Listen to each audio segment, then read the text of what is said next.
Hello everyone, how are you doing? What a journey it has been. In the 40 days of JavaScript, we have learned a lot. In today's video, we are going to do a project. Unlike any other project we have done together, this one is going to be little more in-depth. It's because in this video, we are going to use the concept that we have learned throughout the 40 days of JavaScript. It may not be possible to apply all the knowledge, all the learning in one video, but we'll try to cater as much as possible, try to use as much as possible so that we know at the end of this project building what is the right way of doing things. I'm going to show you very soon what a modular approach means.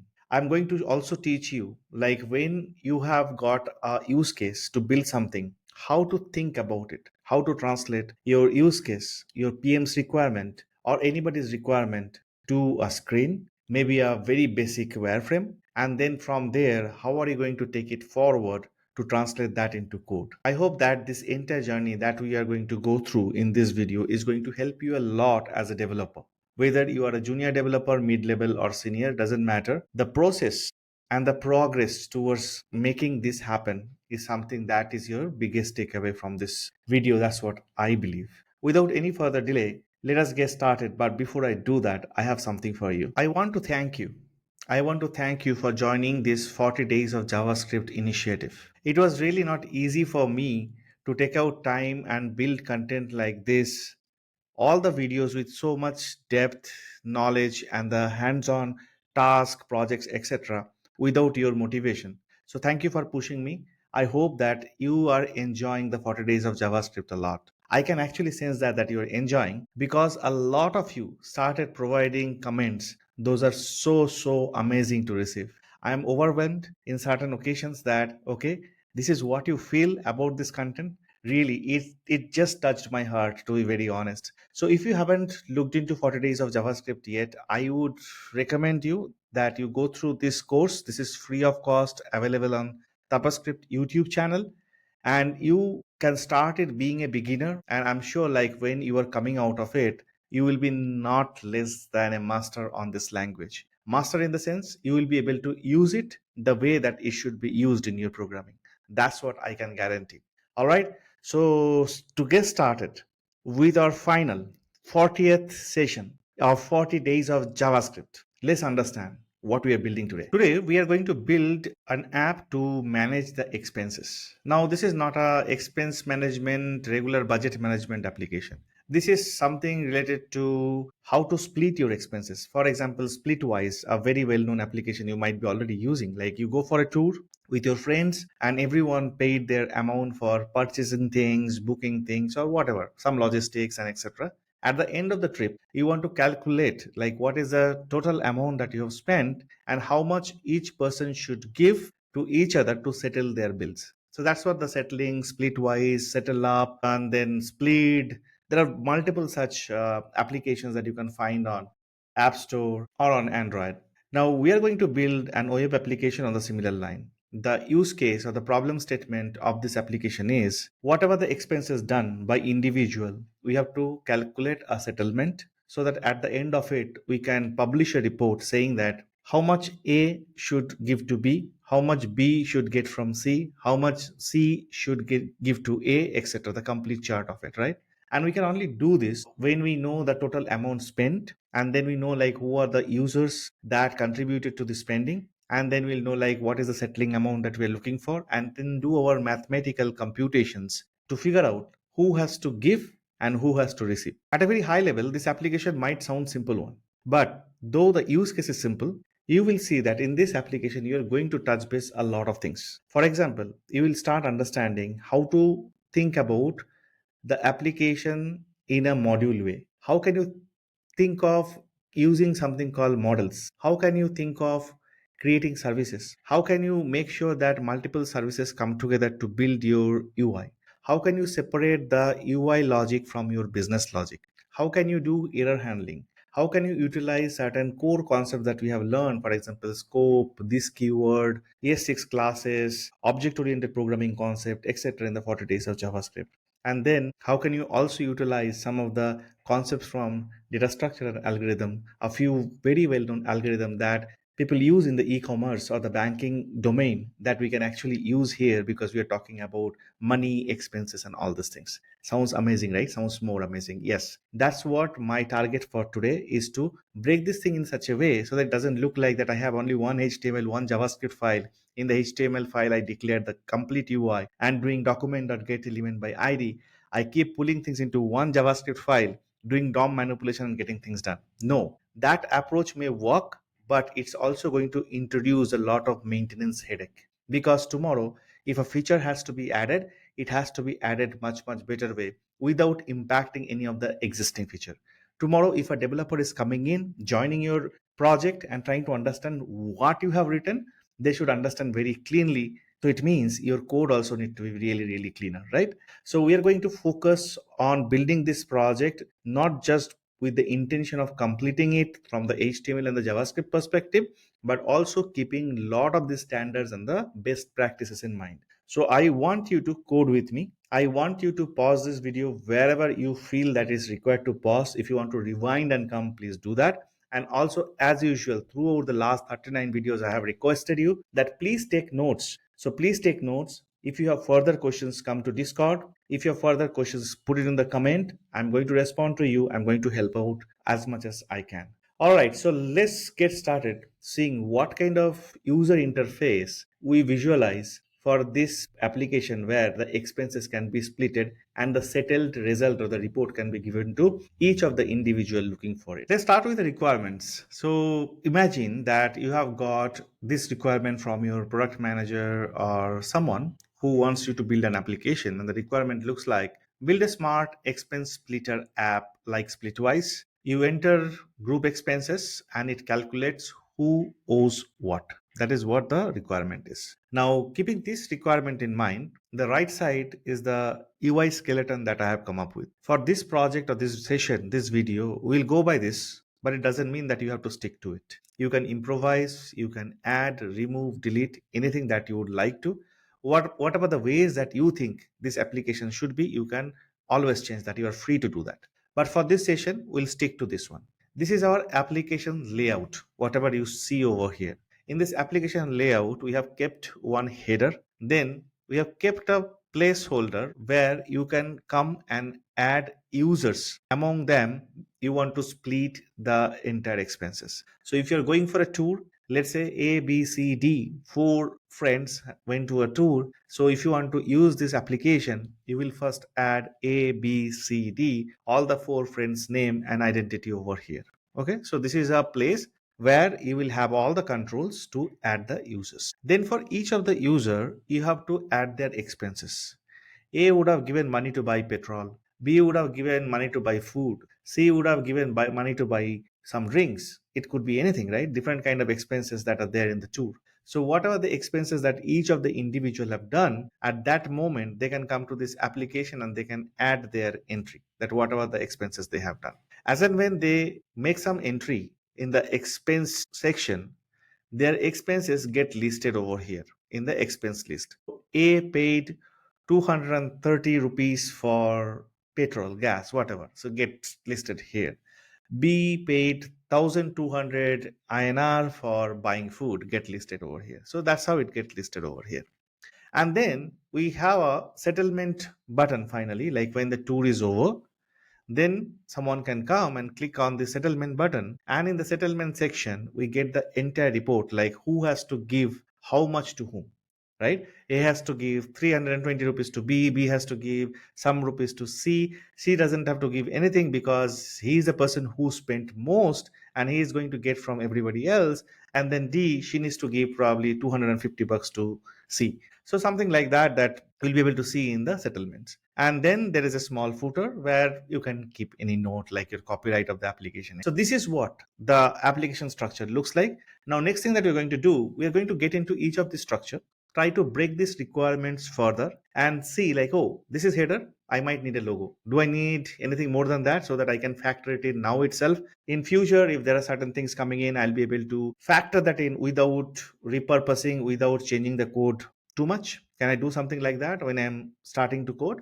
Then we'll get into add user section, all these sections to figure out like what kind of elements we envision to get in each of this section so that when you go to HTML, we'll start coding them straight away from this requirement document. So let's get started by breaking each of this section, separating out and find out like what elements we can add there. Let's start with the header section. In the header section, we can have a logo, maybe a small catch line, right? Most of this application gets that.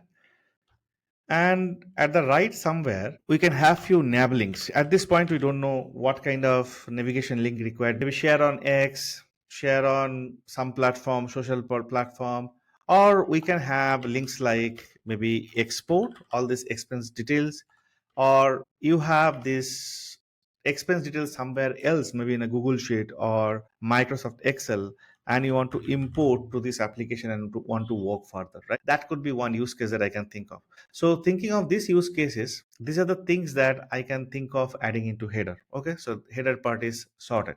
Now let's go to this add user part. What are the different things that you can think of that we can do on the add users? We're talking about add users means we have to have maybe a label or a heading, and then we'll have a text box where user can add their name, and then a button to add the user. When user click on it, then the user gets added to the database or somewhere. Here we are not using any backend, any server or any database as such. Everything is in memory. Everything will happen in browser. So what we'll do is like we'll be using the appropriate data structure to hold each of this data, like user data, expense data, the settlement data. All this thing will be there in the in-memory data structure. Tomorrow, if you want to take this application and connect to any of the backend services or the servers and then to the database, you can easily do that because we will model each of these entities like user expenses in a way that you can do that pretty easily. Now this is sorted. We'll have a heading. I'll say heading probably, and then the text box and a button. How about add expense? If I want to add the expense, what are the things I need? I told like whenever I add a user, for that user, I need to add the amount that the user has spent on the trip. Now, if you are spending 100 rupees on a trip, it is not just about adding that 100 rupees. You also need to add why you have spent 100 rupees. You don't know friends, right? Tomorrow, if some of the friend asking you is like, hey, looks like you have spent 100 bucks, where did you spend this 100 bucks? You have to tell, I spent this 100 bucks for buying ice cream. So here, what are the things that I can think of that we'll be doing? We will have a select box to keep it simple, maybe a combo box. Whenever a user gets added over here, that user gets added inside the select box, so that when we are adding an expense, we can select the user, and along with the select box, we can have a number field for amount and a text field for description, and then a button for adding the expense. Of course, just like the previous section, I can also have a heading over here. Okay, so you can now start imagining that I'll have a heading called add expenses. Inside the below that, we'll have a select box from where I can select a user, and then how much amount that user has paid, adding a description for what purpose that amount was spent, and then a button to add the expense to the data collection or the data structure that we'll be building together. Then I have a section over here which we call as expense overview. Inside the expense overview section, I'll have an expense list. I will have a settlements list and a button to settle my expenses. Okay. Now, what can we have in the expense list? Very simple. In the expense list, I can imagine it as a simple ULLI list, an unordered list. As and when I'm adding an expense, that expense should come here and add it over here, like an ULLI list. Very simple. And then there is a button over here. This is a button, a settlement button. I'll say it's a simple button. And then the settlements one, what it is going to be, this is going to be another unordered list where all the settled items will be there. Like A has to give this much to B has to give this much to D has to give this much to C. So that ULLI list will be over here. And then finally a footer. I think the most simplest one, I can have a span or some kind of textual data. So could be a span, could be a paragraph. We can think about it and the runtime, like what we're going to use. So net, this is what my entire UI structure looks like. Are you guys able to imagine already like how it is going to be? A header, a logo, small catch line, then some nav link. We can add certain placeholder for now export, import data. Okay. We may not even implement it, but I'm going to tell you like how to implement it. Or if you have time, we'll definitely implement it. Then we'll have add user section where user can start adding different users into the system. And then whenever they add a user, that gets populated to this expense select box. This is user box. So that user can select a user and then put an amount and the description why they have spent it. The moment they press on this add button, the particular user expense should come over here in this ULLI. So multiple users list come over here. Finally, when the settle button is clicked, all the settled information come over here and there is a static footer. Pretty simple. Now with this information, do you think we can go ahead and start doing our HTML? Yeah, we can. So let's do our HTML part. We are going to use Tailwind CSS along with JavaScript, and I have a scaffolder which can give you a Vite-based environment so that you don't have to really worry about using JavaScript modules. You don't have to worry about how you build the entire project and host it to a service like Netlify, Vercel, Render, or wherever. I'm going to tell you how can you start with this scaffolding very easily just with a command. So please open your favorite code editor. For me, it's still VS Code. So I'm going to open VS Code and get started with it. So you're seeing the VS Code over here, and I'm inside a folder called day 40. You can create any folder of your choice and you can get started with it. Now I'm going to use a command to create the initial structure of the project that will already have the support from Vite, then Tailwind CSS, and will create certain preliminary file, some HTML file, some script file with certain code in it, but we are going to wipe out most of it because we're going to write from scratch. So let's get started with the command which says npx, not npm, is npx tapaScript space js hyphen base. This is going to create a simple JavaScript based project using Tailwind and Vite. Again, if you don't want to use this, if you want to use any other scaffolding that you have been using, please go ahead and do that, because I am not much concerned what you are using here. I'm more concerned about how you follow me when it comes to JavaScript. Now press enter. Is going to ask you few things. For example, enter the project name. I will give the name as Splitter because we are going to split the expenses, right? It's the best name I got now. You can give any name of your choice, Splitter. Do you want to use Tailwind CSS? I would like to request you to say yes, because we're going to use Tailwind CSS. Now it's going to clone the splitter locally. You can see the splitter has come here already. It will install all your dependencies automatically. So you see the node modules also coming over here, and you are also seeing few other folders like src, package.json file, vite config, etc. We're not going to get into too much details of each of this, but we need to touch some of the file so that we start coding about it. But before we do that, I want to start running the current state of the project that I got from this particular command so that we can start changing them and start seeing like whether it's reflecting on the UI immediately or not, our code changes. For that purpose, let's get into the directory called splitter, because it has created a directory called splitter. Inside that, all the project related files are there. In splitter, you also have something called a package.json file. If I open package.json file for a moment, I'll find a variety of things. In that, there is a command called start, and which says Vite. So it means that if I do npm run start, or if you're using yarn, you can do yarn start. If you're using pnpm bun, whatever respective command, if you give with the start script, it is going to run a server locally and going to serve this UI so that you can start rendering it on your browser. So the command that I'm going to use is called yarn start, because I'm using yarn, not the npm. If you're using npm, please give the command as npm run start. Otherwise, you can give yarn pnpm, whatever you're using. So here I'm going to use the command called yarn start and press enter. Once you do that, it's going to find a port that is free right now. If 3000 is free, is going to run the application on localhost colon 3000. If it is not free, if it is busy by any other application, it will automatically assign a port for you. For me, 3000, 3001 both seems to be busy, so it's trying 3002.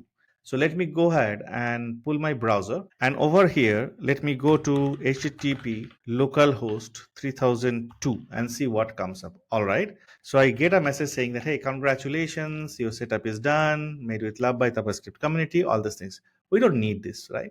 Because we want our that UI which will take care of our all the expenses and the settlement to come and appear here. So the first thing that I am interested in doing is clean up the file, the code from where we are able to see that introductory message. So that exists in this index.html file. So open this index.html file and let's do some modification. Everything that you see inside body, right? Let's clean it up. Let's delete everything that you see inside body. Okay. So I have removed everything. Now inside body there is nothing. Okay, and then there is a title says vtap. You can give it splitter.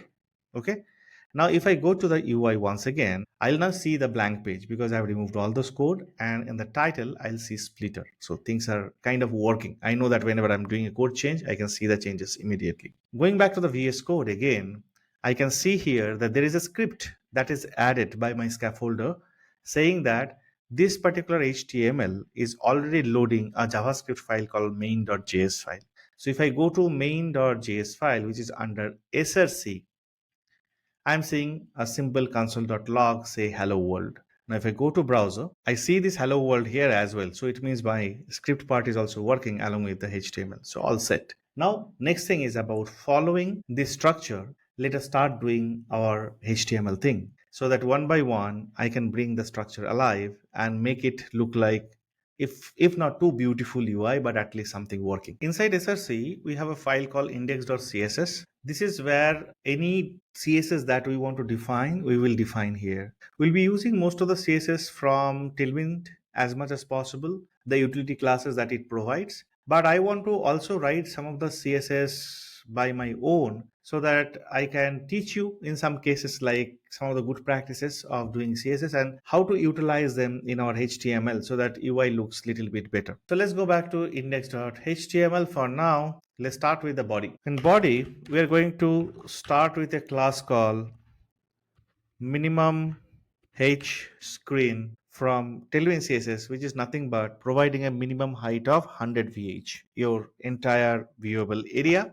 So this is what the class name that we're going to add. Now after this, we are going to keep our entire blocks like the header, the content area, the splitter information, the footer area inside a container. Okay, so that container is our this div. Let's add some basic CSS to this, giving some margin, padding, some width of it. For example, let's add padding.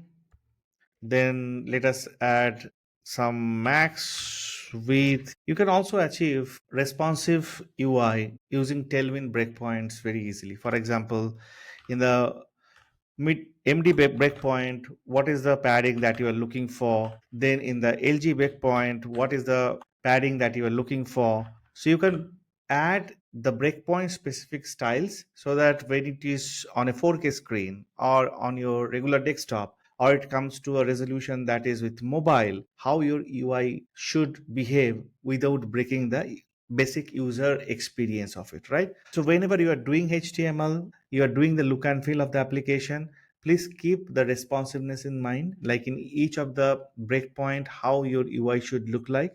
For example, our application is quite wide. It has a big header, it has a section for adding user, adding expenses. But if you try to see the same UI on a mobile, and if the UI remains same, it will look so stretched. Also, in certain cases, you might have to drag your finger on the touch screen to drag and drop, scroll, and everything. You don't want your user to do that. Rather, if the user is viewing the same screen on a mobile device, that resolution, the screen should rearrange its component in such a way that it might stack of one after another.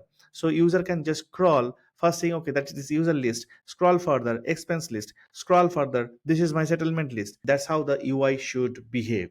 For that purpose, you can use these different Tailwind breakpoints, and on each breakpoint, what style to be applied, you can also define that style, and that's how your UI is going to behave.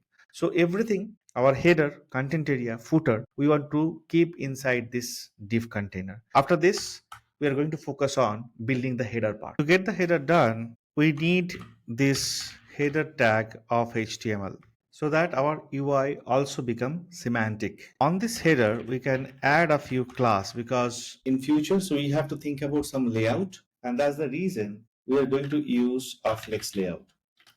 And we can do flex call for the smaller resolution where things can stack one after another in a column, and for other resolution on, we can put it as flex row so that things can be side by side. Left side can be a logo, right side can be the navbar. So flex hyphen row, and we can justify them with justify between so that there is a gap in between, and then we can do item center, give some margin bottom so that the header is having some space from the content area. I think that should be good for the header alone. So far, we have not added anything on the HTML which is visible. We're just creating the structure. Now, inside the header, the first thing that we'll be worrying about, the logo or the name of the product, says glitter. For now, I'm not so keen on creating a logo or something. I might use some certain emojis as a logo, and then we'll add a subtext, right? That what is this particular application or this particular app is about. So for that purpose, let us add a div. Inside this, we can add the logo and the subtitle, and then we'll have another nav element. Inside that, I can add other navigational items. Now, inside this div, what are the things that we can add? First is the heading with the product name and the logo. So we'll add a H1. In the H1, we can add a span. In this span, we can add about our logo. Let's use this emoji for now. Please feel free to change it to anything. This is a dollar, emoji, symbolize some kind of money. So I'm adding that, and then add splitter as our application name. After this H1, let's add a paragraph. Inside this paragraph, we can say our app is about split expenses with friends effortlessly. So this is the subtitle of it. So we have a div, we have a H1, and we have a P. Now we have added certain text and the elements so that we can see that in the UI. Can you see the UI so far? All right, so we have this splitter and we have this one. But I want to make it look like this is bigger enough. This one is little bit subtle, smaller, because this is a subtext. And then our nav should come over here. This should also get some separation from the rest of the area in the content so that they stand out as a header, right? So those things we have to do. So for that, I have to add styles. Let's start adding styles from this div. I have centered the text. So text hyphen center. In MD breakpoint on, text should be at the left. And then we have certain margin bottom. And then, how to have the margin for MD onwards, like the breakpoint onwards. I've added these classes as well. For H1, I'll add a class to make it really look bigger. Maybe something like text 6XL. So if you write 6XL over here, you can see it's like 3.75 REM, quite big, right? So that it looks really bigger than the split expenses with friends effortlessly. And that's for mobile. For any other devices, above that, we can make the text a 7XL, we can make it bold, we can make it white, because we'll give a background very soon, and then we can actually give certain bottom. And we have added a tracking tight utility class. This is coming from Tailwind. What it does, tracking is the space between characters. Okay, in a piece of text, if you see, there should be space between the characters, two characters, right? That's how you control this, right? And can be described as being loose, or tight. Loose tracking is when the letters have larger distances between them. Tight is basically when they are close to each other. They look close to each other. So this is why I have added this tracking tight over here. Now let's add certain style for the span. Only style that I'm adding right now is inline block. And then we'll be adding certain classes for the paragraph as well. I'm giving it as a text XL. If you see, compared to the heading, it was 6XL or 7XL. This is much, much smaller than it. And then text, I'm giving purple in color. If you don't like purple, some other color, please feel free to change to it, and a light font.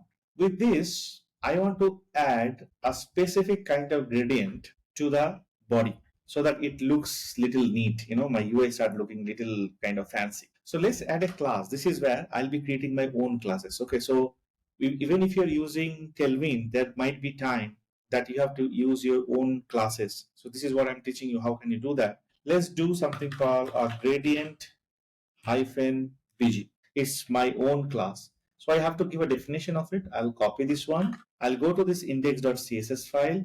And over here, I'll give a dot. I'll give the same name. And inside this, I am going to define now what will be the gradient background of my application. So for that purpose, let us use the background property, and we can use something called a linear gradient.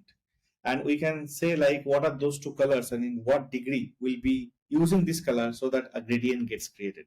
Let's use 135 degree, and then let's use a color like a pinkish color, and then a yellowish color. So I'm creating a gradient using a pinkish color and a yellowish greenish color, and then making them together a linear gradient. So let's see how it looks like. I hope that it doesn't look very weird. Not bad. So you see over here, I have this splitter logo, the title, and I also got this subtitle over here. It's actually looking good, not bad. So if I go to different resolution now, you will see like how these guys are kind of sitting with each other. I have not added any nav. The moment I start adding nav, I think you will be able to feel like in different resolution where those navigation items are coming one by one. Let's complete the nav and come back and test it. Inside the nav, for now, let us add just two buttons, export and import. We are not going to do anything with them, but just a placeholder. Tomorrow, if you want to build a feature, like you want to export all these expenses, who did what, all this to a JSON file, you can do it easily. Or if you want to import it from a JSON file, you can do it easily, right? For that purpose, let's do the structure for now. So we need some class for this. Let's use flex itself as a layout because there will be multiple things, and between each of the elements let's give a gap of 3. Okay, let's see how it looks. If it doesn't look great, we will come and change it. Let's add a button and let's call this as export. Let's copy this guy. Let's have another button call as import. On the first button, let's add a bunch of class so that it will make it look like a button. Very easy classes. A yellow color background. On hover, I'm making it much more darker yellow. Text is white. What kind of padding that I'm giving is a rounded one, that kind of thing. And the next thing is about the import. Let me copy the same class so that it looks exactly same, but I'm going to change this yellow to blue. Okay, this is also I'm going to make it as blue. So let's see how this import and export thing comes into my UI. I can see the logo, text, subtext, export and import. Now if you see, the moment you open the debugger, your layout has changed. Now if you try to expand this further, you see your layout, everything is side by side. The moment you reduce it, now it is coming up and down. How is it happening? It's happening because of those tailwind breakpoints that we have added. You remember you have added something on the header that it is flex column, but if you go to medium, large, extra large, so medium onwards everywhere, it should be flex row, means side by side. But the moment you come shorter than that, it is going to be flex column, one after another. So what it is going to apply the flex on is going to apply the flex on its children. Which are the children? This div is the children, this nav is the children. In this div, we have the logo and the text. In this nav, we have the import and export button. So in a smaller screen, this logo, text, product name, and all these navigational items should be arranged one by one. But if you are going to a larger, medium to larger screen, they will be side by side. That's exactly, my friend, we are able to see over here. Like in a smaller one, it is going really small. If I go more than this, see here, it's going to stay like this. So this is cool. You can also test it using this particular icon over here. Where's this icon? Now you are in a different dimension mode. You can come to responsive mode and you can actually start checking things, how it works. Beautiful, right? Now imagine your rest of the content coming after this. So header is over. After header, we are going to create the section of adding a user. So here we would need a content area. Inside this content area, we need two content areas. One is for the user form, another is for the expense form. So now we have to handle those two forms. To handle those two forms, let us keep those forms inside a div. Okay. So inside this div, there will be first form. This will be our add user form, and then we will create another form that will be our add expense form. The first one is add user form, right? Now to identify that, let's add an ID called add user form. Similarly, for the add expense, let's add another ID called add expense form. Now we are going to create the individual elements inside the form, like the text box, if it requires a label, all this kind of things. But before we do that, let us set some layout for these forms. These forms are supposed to come one after another, side by side. We can try a grid layout over here. We can try a grid layout with the column specification for the grid, and we'll give a margin bottom so that again, this particular section, this div, has a gap from the items below it. So let's add a bunch of classes for that. We're going with grid layout, and again we are doing the meaningful responsiveness with the breakpoint over here, given a gap and then a margin bottom. All right. Now with the form, let's start with the form. So for the form, what are the things that we need? We would need a text box. We would need a button. We would need a text saying add users, kind of a header or the label. So all these things that we would need, let's add them one by one. So first thing is a h2 that says add users. Below this, let's add a div. Inside this div, let us add an input type text box with an id user input, because we need to access this input later point in time. And let us add a bunch of classes that will make this input box look a little more elegant. These are very simple classes. For example, we are going to go full 100% width, giving a border, giving a border color. Then on focus, what will be the border color, a bit of padding, rounded corner, big text, and outline as a none. Okay. So this is a simple input text box. And along with this input text box, we will have a button. And this button will say add user. As the button is inside a form, it has to be a submit button. It's not like it has to be a submit button, but organically it is better if it is a submit button, because we can handle through on submit event. And again, I'll be adding a bunch of classes for this button so that this button looks elegant. All these classes are self-explanatory. Again, full width, blue color button on hover, making the blue much more stronger. Text is white, some X padding, Y padding, rounded corner, font semi-bold, text LG, and adding some shadow. Okay. Now this input and this button is inside this wrapping div. I can provide some space Y, maybe 4, okay, to separate them out. Now this is good to start seeing how this form looks like. Okay, we have add users. This is the heading. I think I have not added any style to it, so I'm going to do that. Then there is a text box, and this is the add users. What we can do now, we can add some background to it. Maybe we can add some kind of effect to it, like a glass effect, and then we can make it look like a card with some kind of shadow. Now, how are you going to do that? Of course, with Tailwind, you can write them using the utility classes directly. But let me show you by writing the standalone CSS and use the CSS in the same way that we have done it previously for the gradient BG. Okay. So now for this form, where we have form ID, add user form, let's add some class and some of the class that we will handwrite. For example, we will write a class which will be like glass effect. So wherever we need a glass effect, we will use the glass effect class there.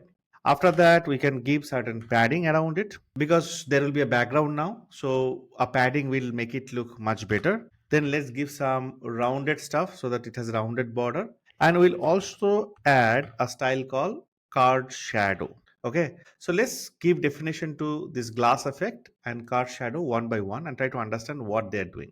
So first is glass effect. I'll go to index.css file over here, dot glass effect, and the next one would be the card shadow. Let's do them. Next one is dot card shadow. For glass effect, let's put a background, and background let us put with RGBA so that I get an opportunity to explain what it is. Let's put the value 255, 255, 255, which is nothing but white, and with some amount of opacity. Let's give 0.95, means 95% opacity. Okay, slightly transparent.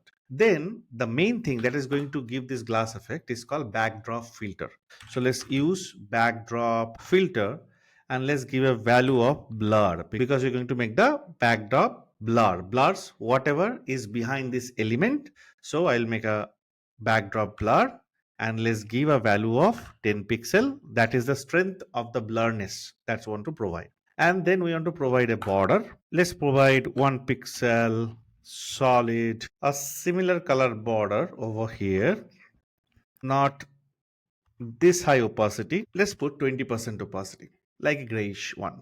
Okay, there should not be any space. So this is the glass effect. Let's see with this glass effect how the background look like now of that form. All right. Oh, it's much better, no? So there is a white color, there is a gray color, light gray color border. I'm not sure if you're able to recognize that in the screen, but it is there. Okay, this is far better. Now we'll do a card shadow. So for that, we can utilize box shadow. So here we can have box shadow property. See, the idea of writing this CSS hand coded is the opportunity to explain some of these things, like what it does. You can do this exactly same thing with Tailwind as well. You can now Google, as you know about what a backdrop filter is, you can now Google like how to do it, in Tailwind CSS. As you will know, like what box shadow does, you now know like how to add shadow. We have also utilized like shadow hyphen LG and all these utility classes of Tailwind, but it's also fun, right?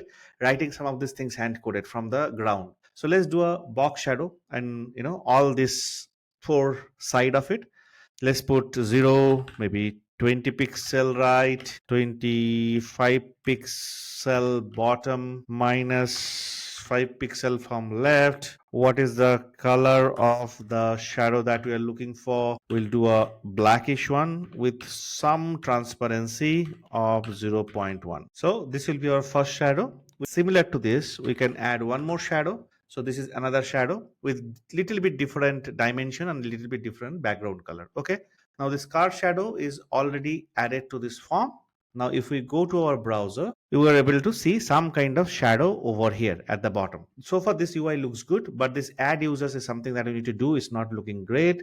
So I'll go back to the code and I'll find this H2. For this guy, let's add some classes. First of all, let's make the text looking a little larger with the 3XL. Then we will make the font a little more bold and make the text color tone as gray. Let's go deeper color, which is like maybe 700, 800. Yeah, 800 should be good. Okay. Now if I go back to UI, much better. Add users. I think I can give some margin bottom. So let's give MB6. Okay. The UI looks much decent now. You can of course add a placeholder over here saying add users. So after ID class, we can give a placeholder saying enter username. Excellent. Much better. We can enter the username now.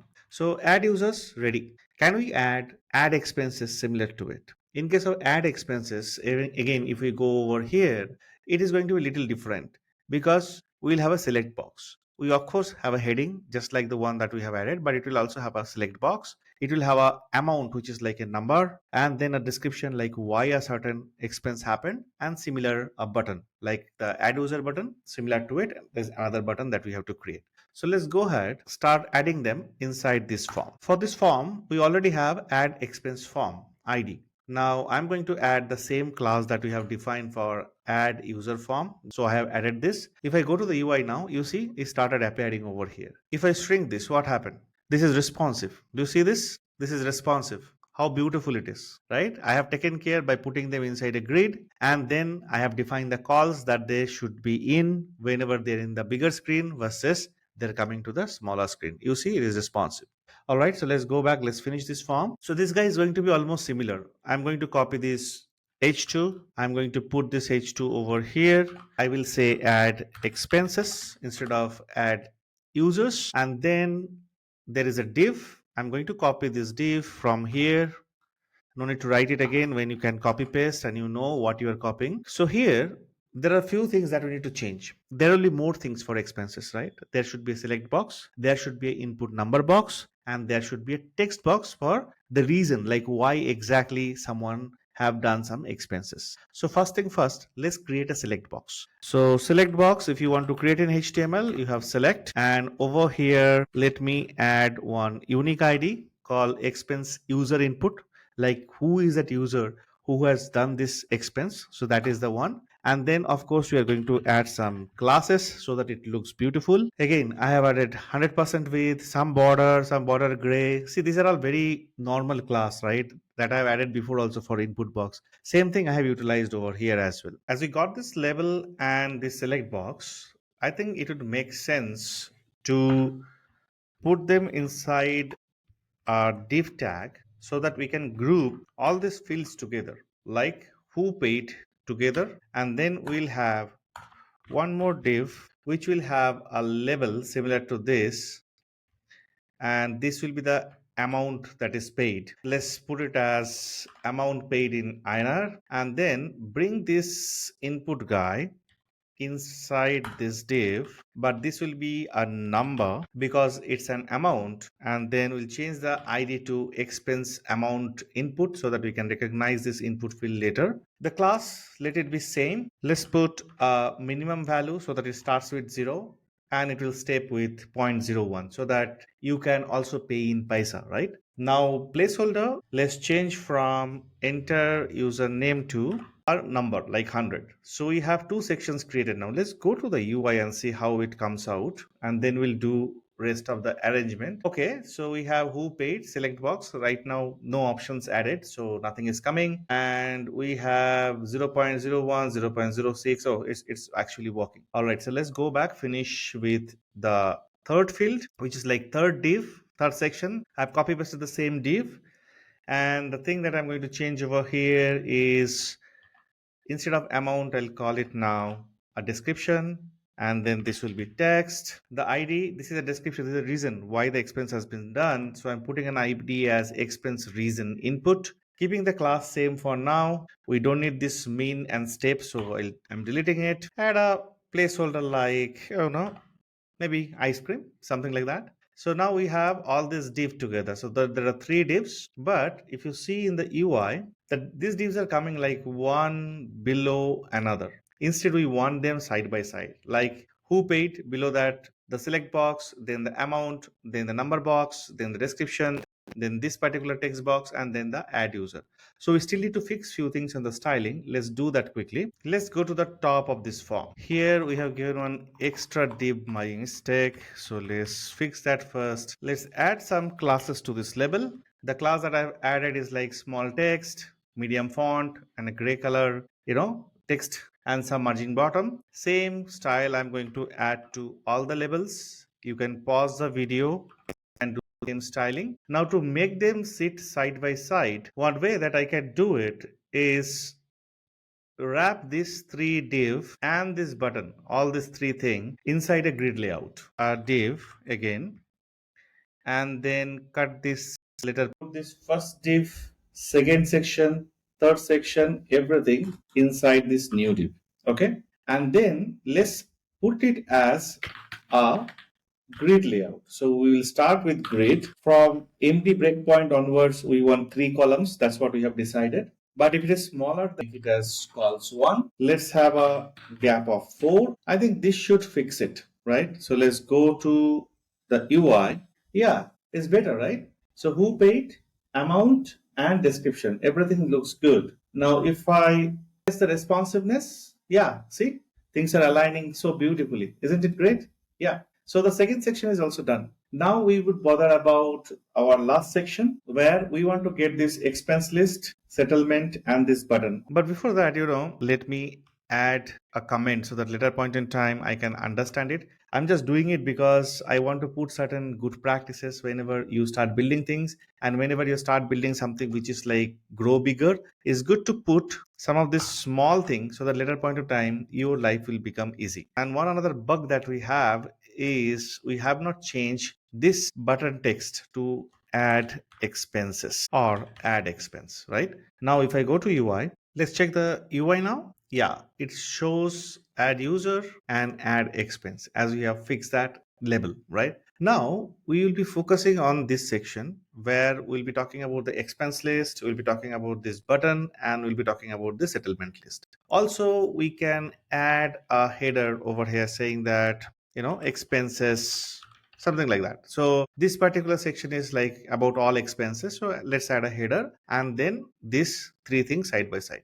Now with whatever we have gone through so far and I have explained, I think now we can accelerate in terms of how this HTML is going to be. Now I want you to wear the thinking hat. Now if you have to write the HTML CSS for this section, what your approach would be? It is very easy. I will take a div. In that div I'll add a h2, and the class of that h2 will be as same as add users h2, add expense h2 that we have already done. Second, below h2 I can have one div which will cover all these three small divs, right? And the outer div, let me just draw it for you with a dotted line. The outer div that I'm talking about, this guy, can be of grid layout. So in the grid layout, we can have grid column 3, 1, 2, 3 for a larger screen. But when it comes smaller, they will be one column layout so that they can sit one below another. Similar thing that whatever we have done over here, right? So with that logic, let's create the expense overview. So I will give you the skeleton first, whatever I have explained for that, and let me explain again the HTML part of that. Here is the skeleton. This is the outside div, and the ID of the div I have given as render expense. I have given the same glass effect, card shadow, etc. that we have done for the form before. Exactly same, no changes. Same H2, it says expense overview. And then this is the grid layout I was talking about. Inside that, there will be a all payment section, there will be a split button section, and there will be a settlement section. You're getting that? How simple it is. Now, if you think through your layout in your mind, like what layout you're going to use, grid, flex, whatever, it is very easy for you to create this skeleton. Now, what I have to do, I have to come and put maybe an UL, some kind of heading over here, split button, I'll be putting a button over here, settlements, I'll be putting a heading, and again some kind of UL over here, right? So let's complete each of this section one by one. First, the all payment section. In the all payment section, what we have done, this is the div that we already had, empty div. I have added a simple class of call spanning and then a h3 to give a heading for all payments, then a div and simple UL. Dynamically, I am going to add all the expenses inside this UL using JavaScript later. Now, how this is going to look like? This is going to look like a square with a heading called all payments, and then a div which is having a different background tone, you know, different border, rounded corner, and an empty UL where we'll be inserting the LI later. So if I go to UI at this point, this is the one we are going to complete this expense list. You are seeing over here an empty box. This is what the expense list for all payments. Okay, so far so good. Now let's go back again. Now let's start filling up the split button. A div inside that a button which says split it. Things that you have to notice over here, I have added an ID because taking this ID, I'm going to do lot of event handling with this button.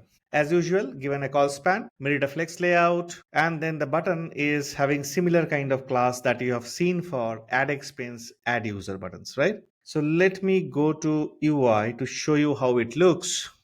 It looks like this, split it. Okay, remember all this thing inside a grid, and we're going to do the responsiveness testing in a while. Now the last one is pending after all payments split is the settlements. Let's do that as well. If you had understood how we have done this section of all payments where we had a h3 and then a div inside that there is a empty ul, it's exactly the same structure. I have a div, I have a h3 which says who owes whom, and then there is a div. Inside the div I have a ul, empty ul, because we will be populating the LIs, all the settlement results, with our own computations in a while using JavaScript, and a unique ID so that we can utilize it to catch this ul in our JavaScript and do the needful. Now if I go to the UI once again, you see I have who owes whom. One thing to notice here, just to make these two things differentiated, I have added a gray color background to this div. I have added a yellowish background and the orangish border to this div. Just for a differentiation purpose, this is pure CSS, very simple CSS. You can see that over here itself, like this div is having the yellowish background, amber or orangish border. The other one, which is about all payments, having a gray color border and a gray color background, right? Simple enough. Now, one bug that I see in the code is I think I need certain gap between this expense overview and this all payments. So this H2 I'm using, I think I need to give some margin bottom. So let's go to the code, and this H2, let's give a margin bottom of 4. Now this should fix the UI. It's looking much better, right? It's quite thrilling, you know. We built it ground up. So we have a header now with a navigation. We have add users block. We have add expenses. We have expense overview, all payment section, who owes whom, the settlement section, and the split it. Let's do the responsiveness testing. This is how I want you to build UI. Whenever you are building things, build things in block, please test it because you don't know where exactly you're going to break it. Let me go to iPhone SE. Yeah, it looks good. It's the only thing that we are left with now to add a footer. Let's go ahead and do that as well. Let's go to the code. I'll copy this one, go to bottom over here, and I'll say that I'm going to add a footer over here, and my footer is gonna be very simple. I'll be using the footer tag because I want to be semantic. Inside that, I'll be using a p. You can add anything. Let me add a text. Say made with love by tapaScript for splitting expenses fairly. Now let us do some style. I have added some classes, text center to make the text align center, margin top, and the purple color text. If you don't like purple color, feel free to change it. And let me add some light font over here. So I'm doing font light and text LG. That's it. So let's go back to browser. Exciting fact is we are just about to finish things. Let me go to full screen. Yeah, made with love by tapaScript for splitting expenses fairly. Things are working fairly. Let me go to responsive mode. Yeah, I can see it. Let me go to iPad Air. Yeah, it is coming good. Let me change the orientation. Wow, our app is looking cool actually, right? So the HTML, the CSS part, everything is done. Now I'm going to get down to doing some JavaScript. At this point, I am not sure like how long this video will go because this is completely on the fly creation, not much plan behind it because just now finished the HTML and CSS, the structural part of it, the beauty part of it feeling great. But now the real thing will start to start writing logic and start thinking about how do we architect our entire solution for the better code base, which is extendable, which is reusable, which is scalable in terms of coding and the developer experience, and of course, bug free. If you have taken my session on object oriented programming, I have taught you how to think about entities, objects in the example, real world example, use cases in hand. Now, this is the time that I'm going to take a test. Looking into this design, or even better, our UI, what do you think the entities or the objects that we're dealing with? Can you think of what are the entities that we have to tackle in this application? Let me tell you. One of the entity is user because we'll be adding the user information. We may be storing it in memory today, but tomorrow the same user information through a server API can get into MongoDB, PostgreSQL, wherever. There is one more entity that we're dealing with. What? It's called expense, right? So two entities for sure. That means we have to deal with users and expenses. Now, whenever you figure out these two entities, the next thing that you need to do is to create something called model for your application. What is a model? People coming from the MVC background, model view controller architectural pattern background, quite old pattern. You know that model component in the MVC is responsible for managing your application's data and the business logic, right? What it represents? It represents your application's core functionality, and that is how and where you will be managing all your data. Now if I talk about the data of this application, there are two types of data that you will be managing. One is user, another is expense. So this is how you can now define that user and the expenses should be your model. Now let me go back to our Excalibur once more and start defining certain structure for you. I'm doing all this thing as much as broken granular level possible so that if you are a beginner, you know how the thought process will be, right? If you already a pro programmer, experienced programmer, you may not even need this. You can skip it. But if you are someone who is interested to know how to think before you start coding, please pay attention. So first is model. We have two models to deal with. One is user and another is expense. Okay. Now, each of this model, if we are calling them as data or if we are calling them as an entity, they have something to do in this application. For example, if you have a user object, user class, user model, why you want to have that? Because you want to manage functionalities like add users, delete users, update users, right? All this kind of thing. So that when you do an add user, you have the entire user object to add into an array, and then that array will have all the users that you have newly created, right? If you want to edit an user, what you will do, you will be taking that user out of the array using the user's user ID, and then you will update the user, and updated user will be put back to the array, right? So you define your entity model, and each of the entity and model will have something called attributes. This is what we have learned in our ES6 class sessions also. Like in OOP, where we define the model, and when we were translating those models into JavaScript ES6 classes, we were thinking like, okay, what are the different properties that each of this model might have?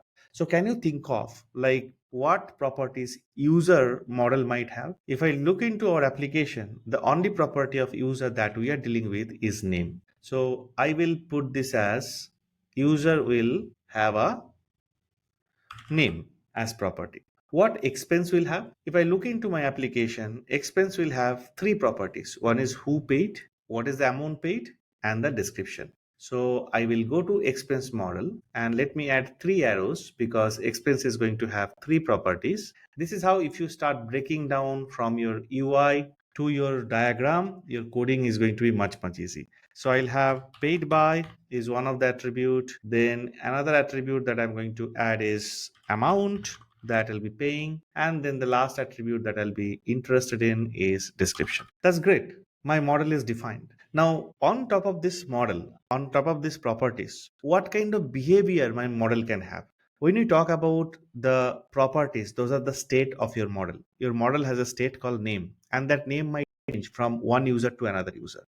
Expense paid by amount description will change from one expense entity to another expense entity. This is the state. Now, what are the behavior that your model might have? Can you think of? Okay, you might say, I have this name, fine, but along with that, I want to have some behavior like when user add a user, the application should have a add user behavior. Whenever we're talking about behavior, we talk about methods. So fine, add user could be one thing. Maybe in application, I want to expose all the user information. So for example, I want to have another behavior called get all users. Like this, I want to have one more behavior called get user. This will give me the single user information if I say pass a username because we are only dealing with the username.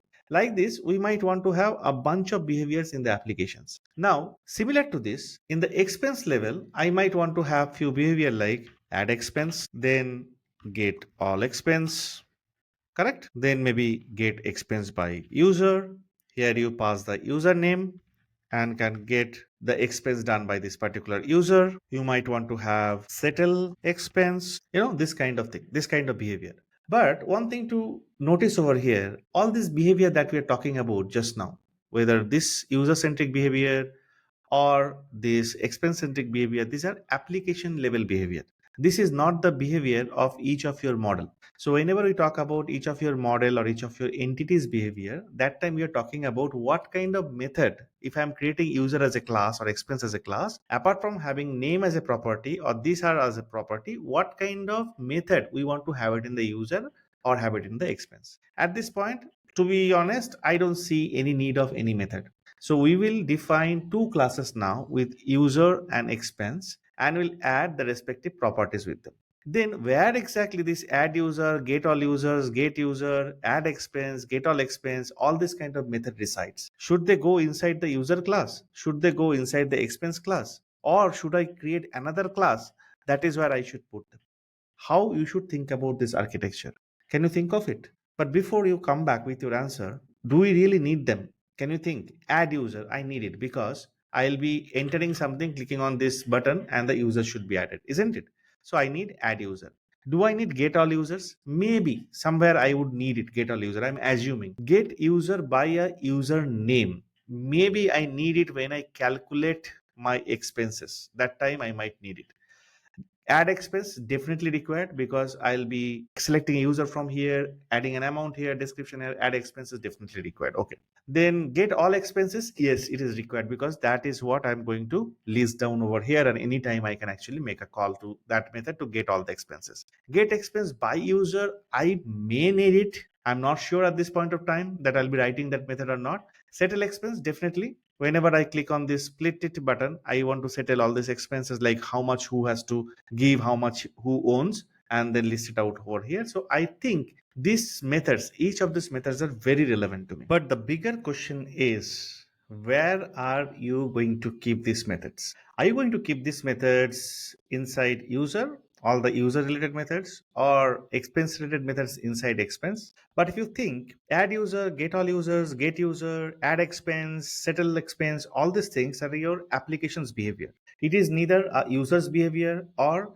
an expense behavior, right? User behavior will be what? If user having an ID, user behaviors will be getting an ID, allowing you to get the ID. If user has a state called name, user should have a behavior to maybe giving you the name of that particular user with the get name method. Similarly, for expenses, it will have its own behavior based on these states. But the behavior that we have declared over here or we have declared over here are neither of user's behavior or the expense behavior. These are whole application's behavior.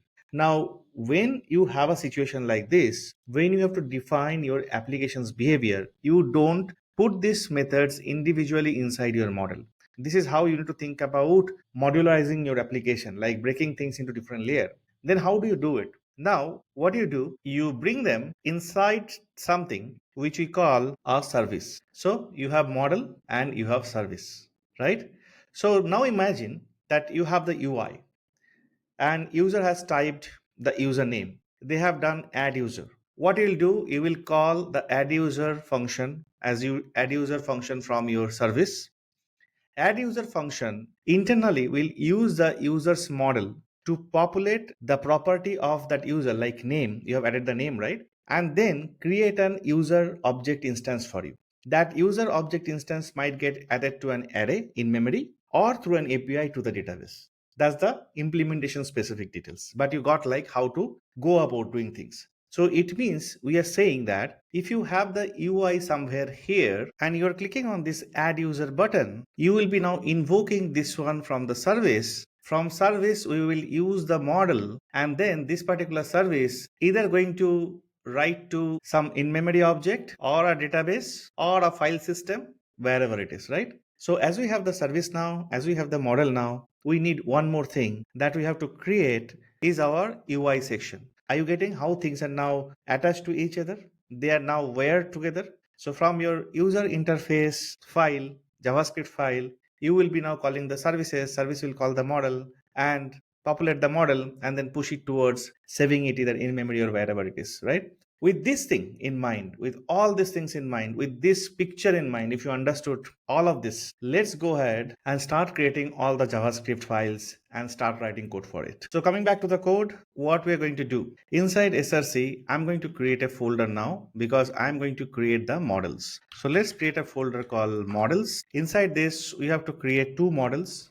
One is for user. So let's create a user.js and we'll have another model which is for expense. So let's create expense.js. Usually the model's name will be singular because the model means entity. And when you need multiple models, you generally will use an array, and inside that array, you will keep the different instances of the objects of that model. That's the reason the model name should be, as a standard practice, singular. So let's go ahead and start creating our user model. If you remember from the diagram that the user model should have name as the state or the property. So let's get started with our class, that is class user.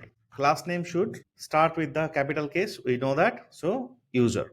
Now what class should have to create its properties? We have seen that in the ES6 class session, it should have a constructor. Now you might find me that now and then I'm taking a reference of some sessions that we have done before. It is just because I want to highlight that as part of 40 days of JavaScript, we have learned each of this concept well depth, so that if you have done this, you should not have any confusion about them and you can relate what I'm doing right now, so that I don't have to again explain a lot of things in too much in depth and the basics level, right? So constructor will take a name and this will eventually become a property if we do this dot name equals to this name. We can also take one step ahead and say that we will always do name dot trim, so that if someone passes an empty string or whatever, or a name with a string, front at the back, we are trimming it off.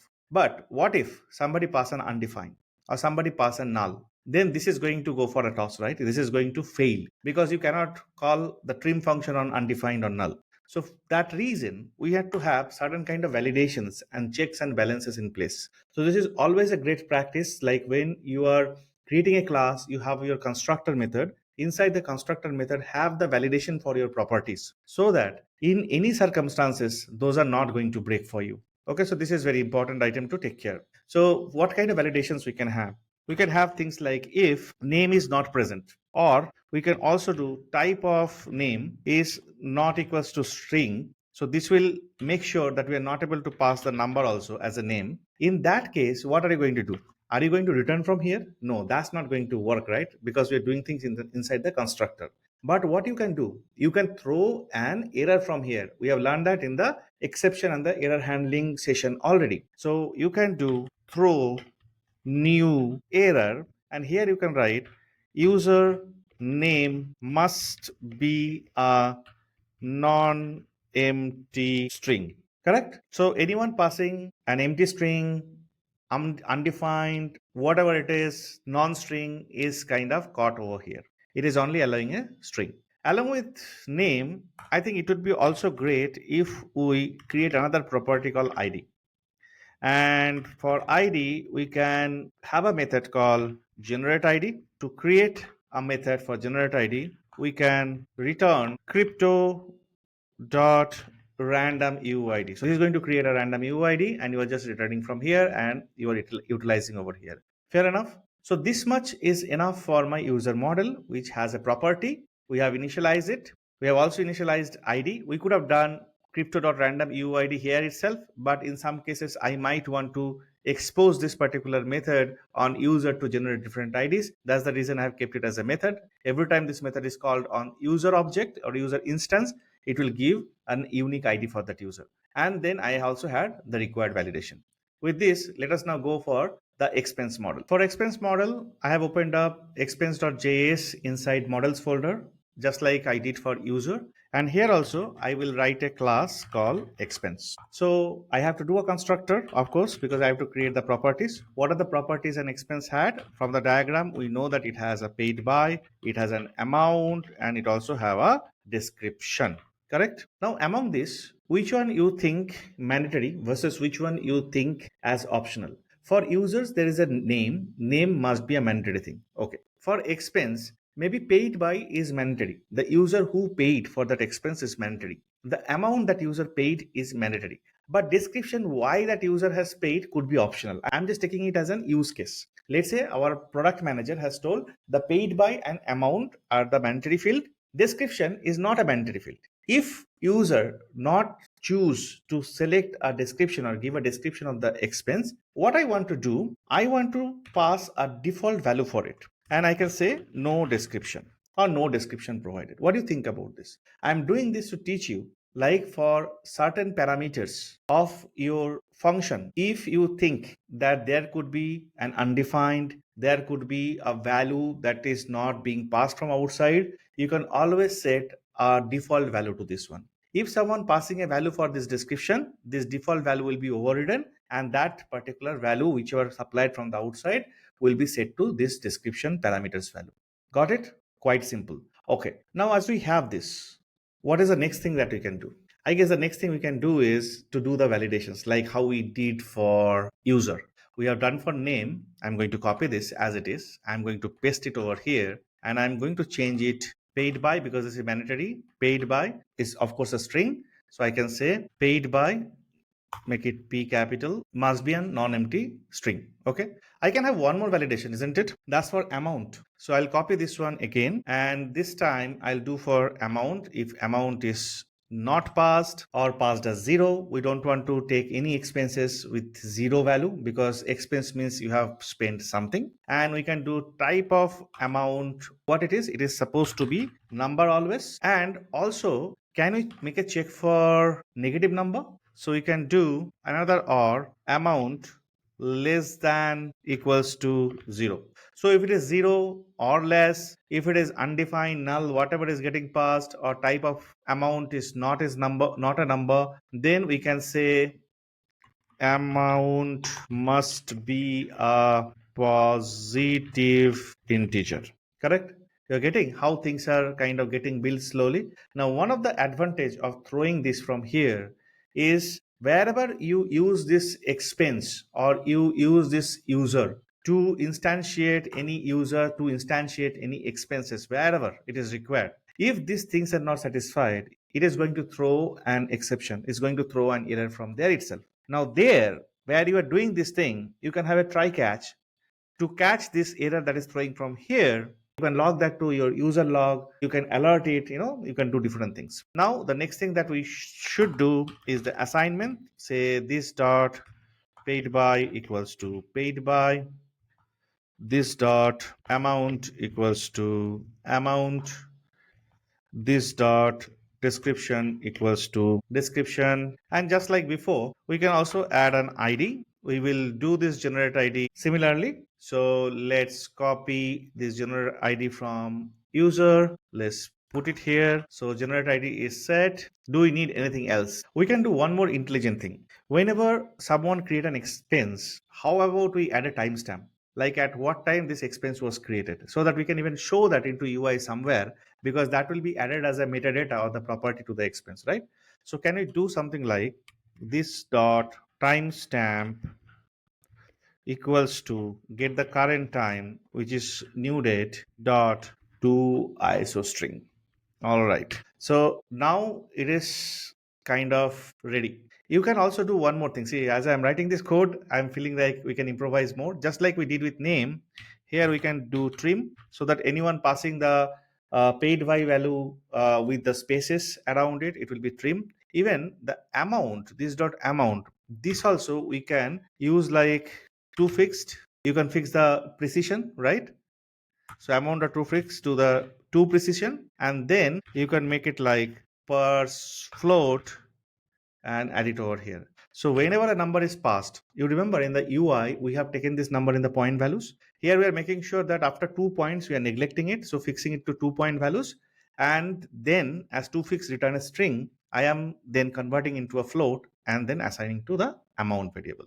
I think this is good. As we are done with models, now we will get started with services. For that reason, under SRC, let's create a new folder called services, and the first service that we will write is called user service. So new file user service.js, let's create. What is this going to do? This is going to utilize the user model and then going to expose certain public function, public methods, public behavior, application specific behavior like add user, you know, delete user, multiple things, so that our user interface can access those, and attached with its required events like text box typing, button clicking, form submitting, all those things. That's how things will be stitched, right? We have seen that in the diagram level. But if the service has to access model, how is it going to access? How is it going to get this user inside the service? In the module session, we have learned about export import. In JavaScript, you can use the export and the import keywords to export and import feature across different modules. Correct? You can do named import and export. You can do default import and export. We have learned all this thing. So you can export this model from here with the export keyword, and then you can come here and import the same user model here and then can utilize it. So let's create our service. We will give the name as class user service, and it will have the constructor. Inside constructor, what are we going to do? Usually the service won't have too many properties. It will have the properties which are related to the model, because service utilizes the model. We all know that. Now, you won't be dealing with just one user in this application, isn't it? You will have multiple users. So that means I need a collection now. I need a data structure now where I can hold multiple users. When we are talking about holding multiple users, I'm sure the first data structure that come in your mind is array. Definitely. Apart from array, we can also have another data structure where accessing things might be much more easy for us, because the kind of methods that data structure gives us, that is also we know as a collection in JavaScript. That's called map. So how about we create a property called users? This is plural because here we are going to keep multiple users, and then instantiate a map over here, JavaScript map. Okay. Next, in the user service, let's create our first service method called add user, and it can take a username, and once it gets the username, I can add this username to the users map. How can I do that? It's pretty easy. First, I have to create an user using this name. I cannot add this name directly. This is where the model come into picture. What if you add this name directly to this map? Technically possible, definitely possible.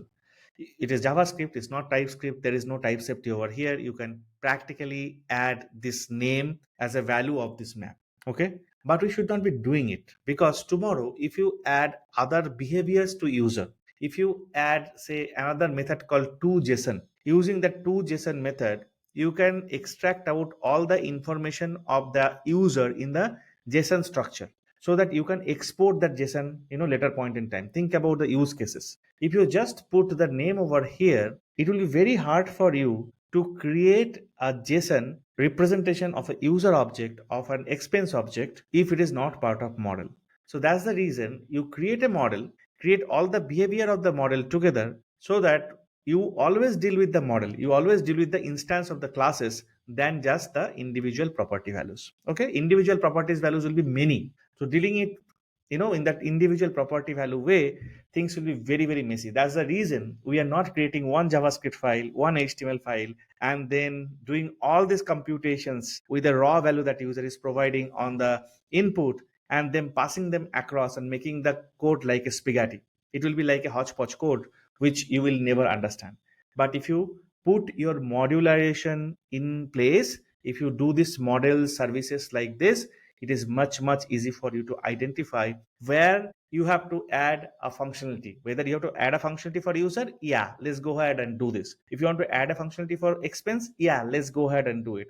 Is something broken in the add user method, yeah, let's go ahead and do it in the user service and fix it. So everything having its individual responsibility, and it is very very easy for you to handle. Okay, even for testing at the unit level, you can just test this add user function without bothering about anything. You can have any unit testing framework, and can unit level you can write the test. It's awesome, which is very very tough if you have one script file where you are reading everything document dot get element by id, putting all the handlers, working with the raw values is pretty very tough. So this is how you need to separate the concern. This is how you need to start architecting your application. All right, too much talking. Add user. So we have this name. Now what we are going to do, first thing is you're going to create an instance of this user.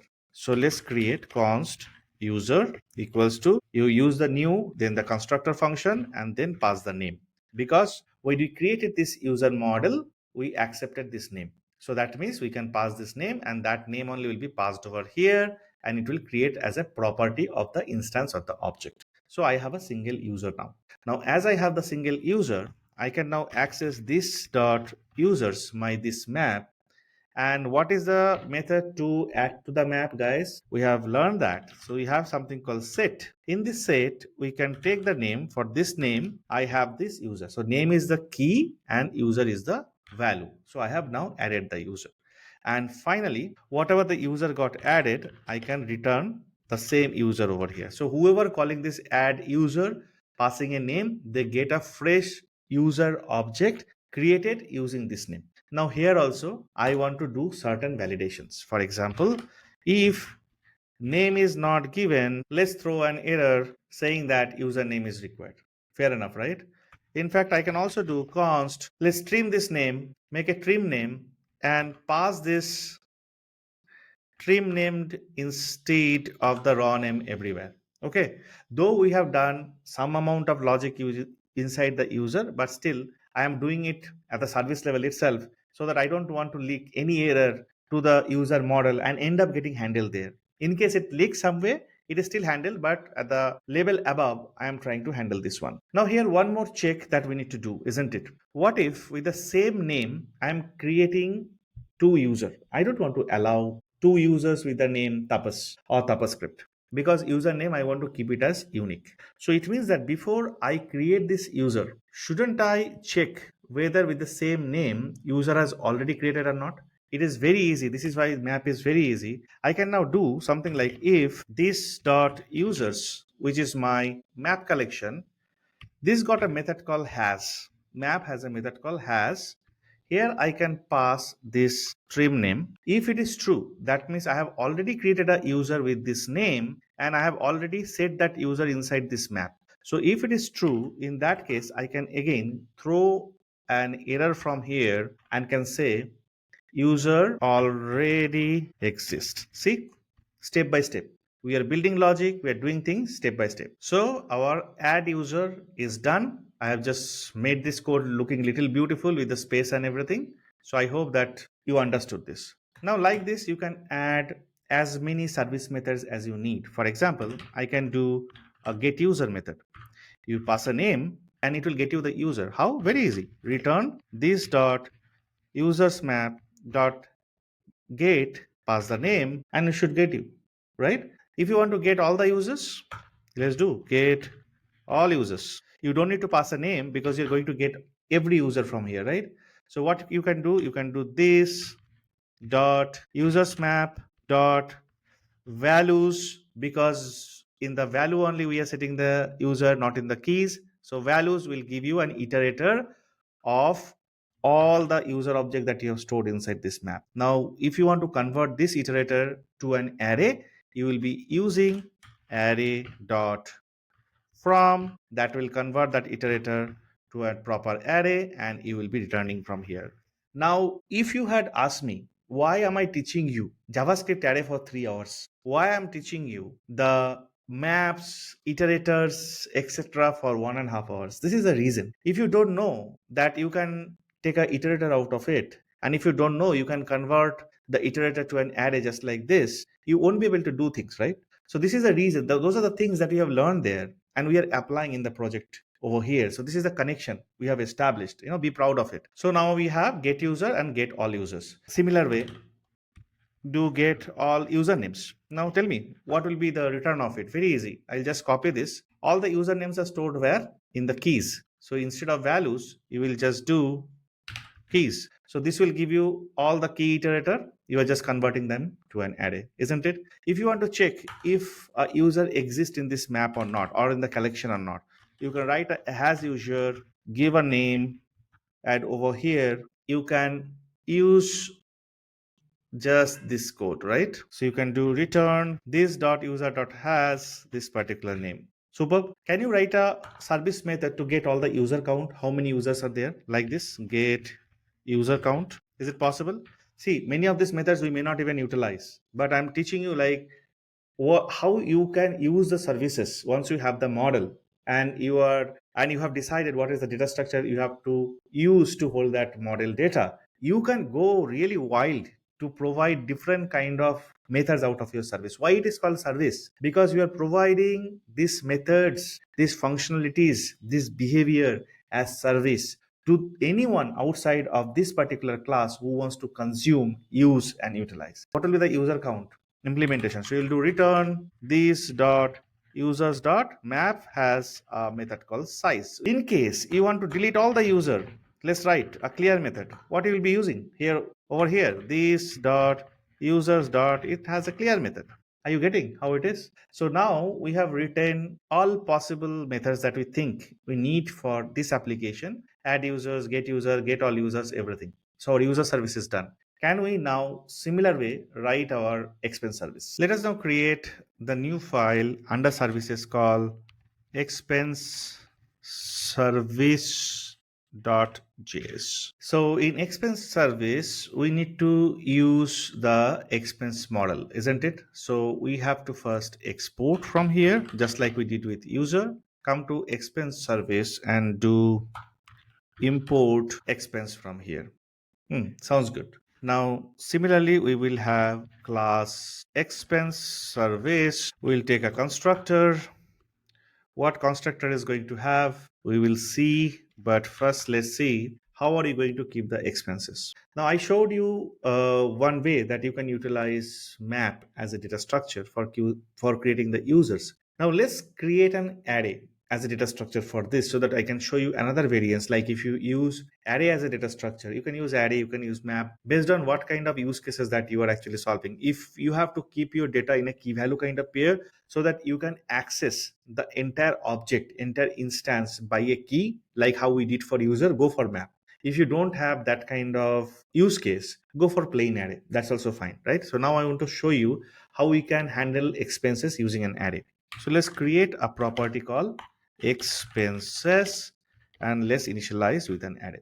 Okay, now the first thing that we would like to get as a service from here is something called add expense. Correct. Now when you talk about add expense, we are talking about initialize the expense object, right?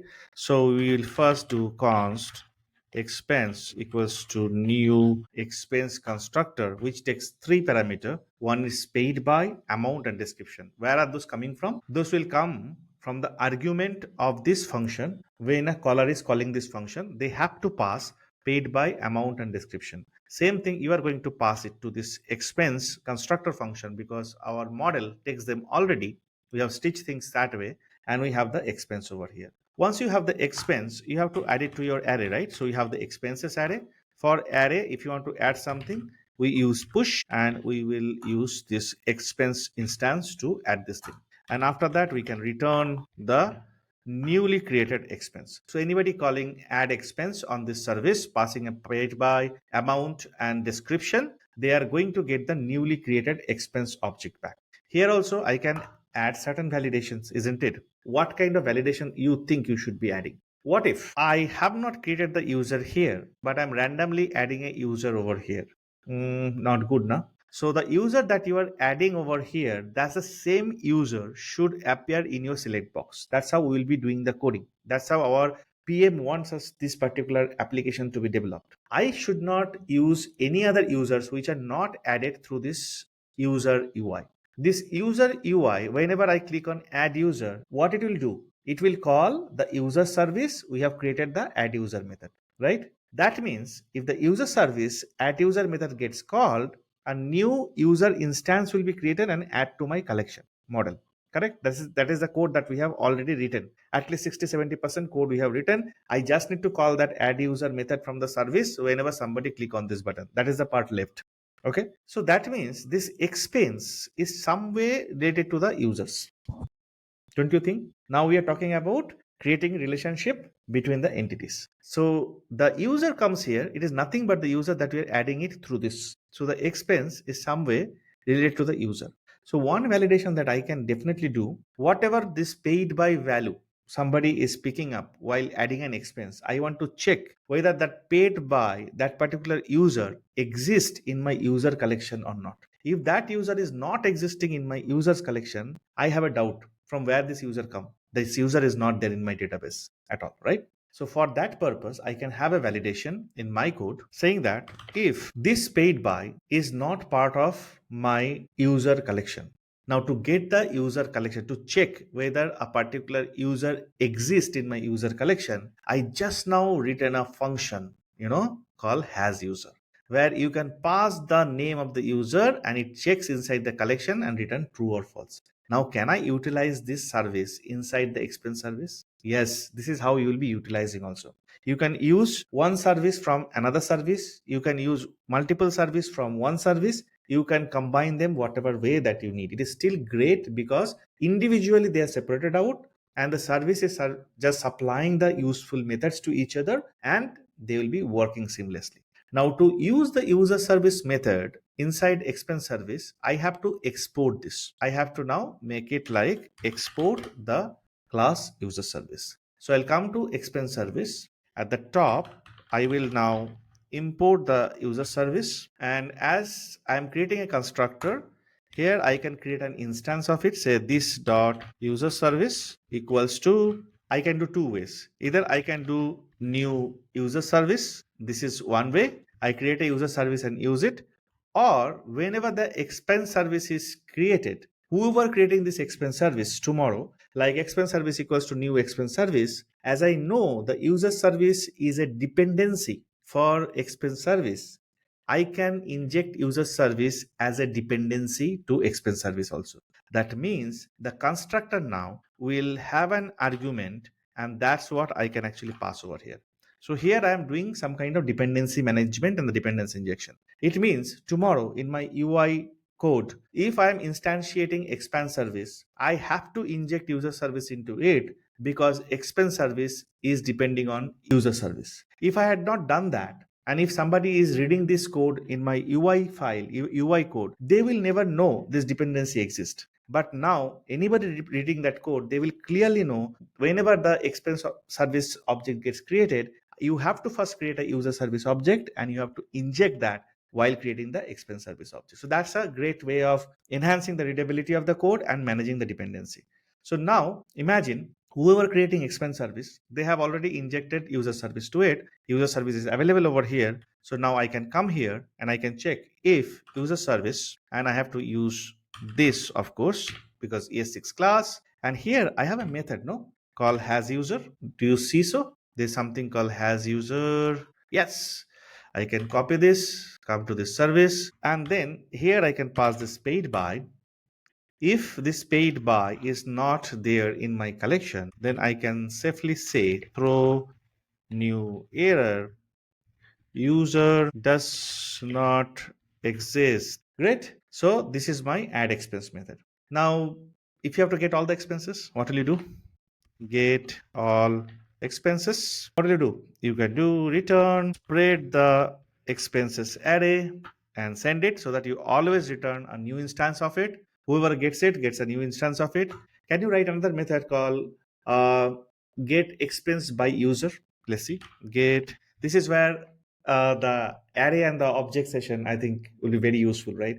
We have done more than 60, 70 tasks in the array master course to get familiar with all these things that we're doing over here. So get expense by user would certainly need a username. And once you have, now you have the username and you have the expenses array. Now, how can you find out the expense done by a user? It's easy. Return this dot expenses, which is an array. You can filter the array. It will take a filter function.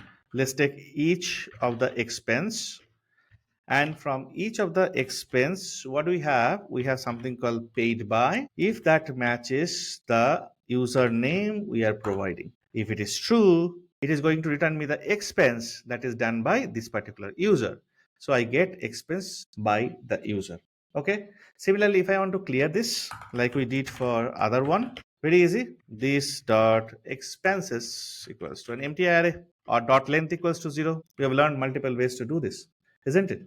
Okay, so this is on the expense service. Now there will be few more methods that will come over here. I won't write the definition of them right now, but let me create those methods. For example, we will have something called simplify expenses. This is where we will look into the expenses done by users and we'll try to simplify them, like who has to give versus who has to get. This is the method will take care of that, but we'll come to the definition of this, the logic of it later point in time, because this is where we'll be touch basing a little bit of DSA, some algorithm we have to use to make a simplified logic. I hope expense service, user service, model, everything is crystal clear to you. Now it's time to start coding our UI functionality, the JavaScript code which will now make use of these services and the HTML's ID, bring them together to provide functionalities one by one. Let's start with that. So for that, now under SSC, let's create a new folder called UI. And inside UI, we will create a new file called expenseui.js. So this is our UI file. Then what is the responsibility of this UI file gonna be? The responsibility of this UI file is three things. One, this is going to initialize all the UI elements. Means it is just going to get, document.get element by ID for the form, user input, expense form, expense user input, all these things is going to get. And then it initialize an object inside which we will have all these elements together. That's the first thing. Then second thing that is going to do is binding the events. Once we have these elements, we can always bind the events, right? When you do document.get element by ID, add user form, once I get the form, I can then bind a submit event to it. Like whenever the form gets submitted, what is going to happen? So it's going to bind the events. And then the third thing is going to do take care of the select box, expense select box. Okay, expense select box. Why it is a bit different? Because the select box, if you see right now, it doesn't have any entry. At least we should put certain options. One option that we can put is like a hard-coded option which says select user. Whenever somebody click on the select box, they can see that message called select user, and then dynamically add whenever a user is getting added to the add user through the add user. That user you have to add to the select box. So some logic that we can actually take care. Now to do anything with this, we need to create a class first. Let's call it as expense UI. And this expense UI class depends on two things. What? One is the user service, another is the expense service. Why? Because from our HTML, anything that we do, whether we are typing into the add user form and hitting on the box, or we are selecting an user in the expense form, filling up all expense details, hitting on the button, anything we do, adding a user, adding an expense, settling the expense, we have to go to the services. So definitely our expense UI depends on two services. One is user service, another is expense service. Whenever there is a dependency, let's inject those dependency. So first dependency is the user service, second dependency is the expense service. And then I can create two properties. One is this dot user service equals to user service, and this dot expense service equals to expense service. Fair enough? Then let's create few behavior of this UI. First behavior is going to initialize all elements. So we need a method for that. Then is going to bind the events. We need a method for that. And is going to, the third one is initialize the select box. So we'll do initialize select box. This is the third one that is going to do. So this is how the constructor of expense UI looks like. Now let's do the first thing.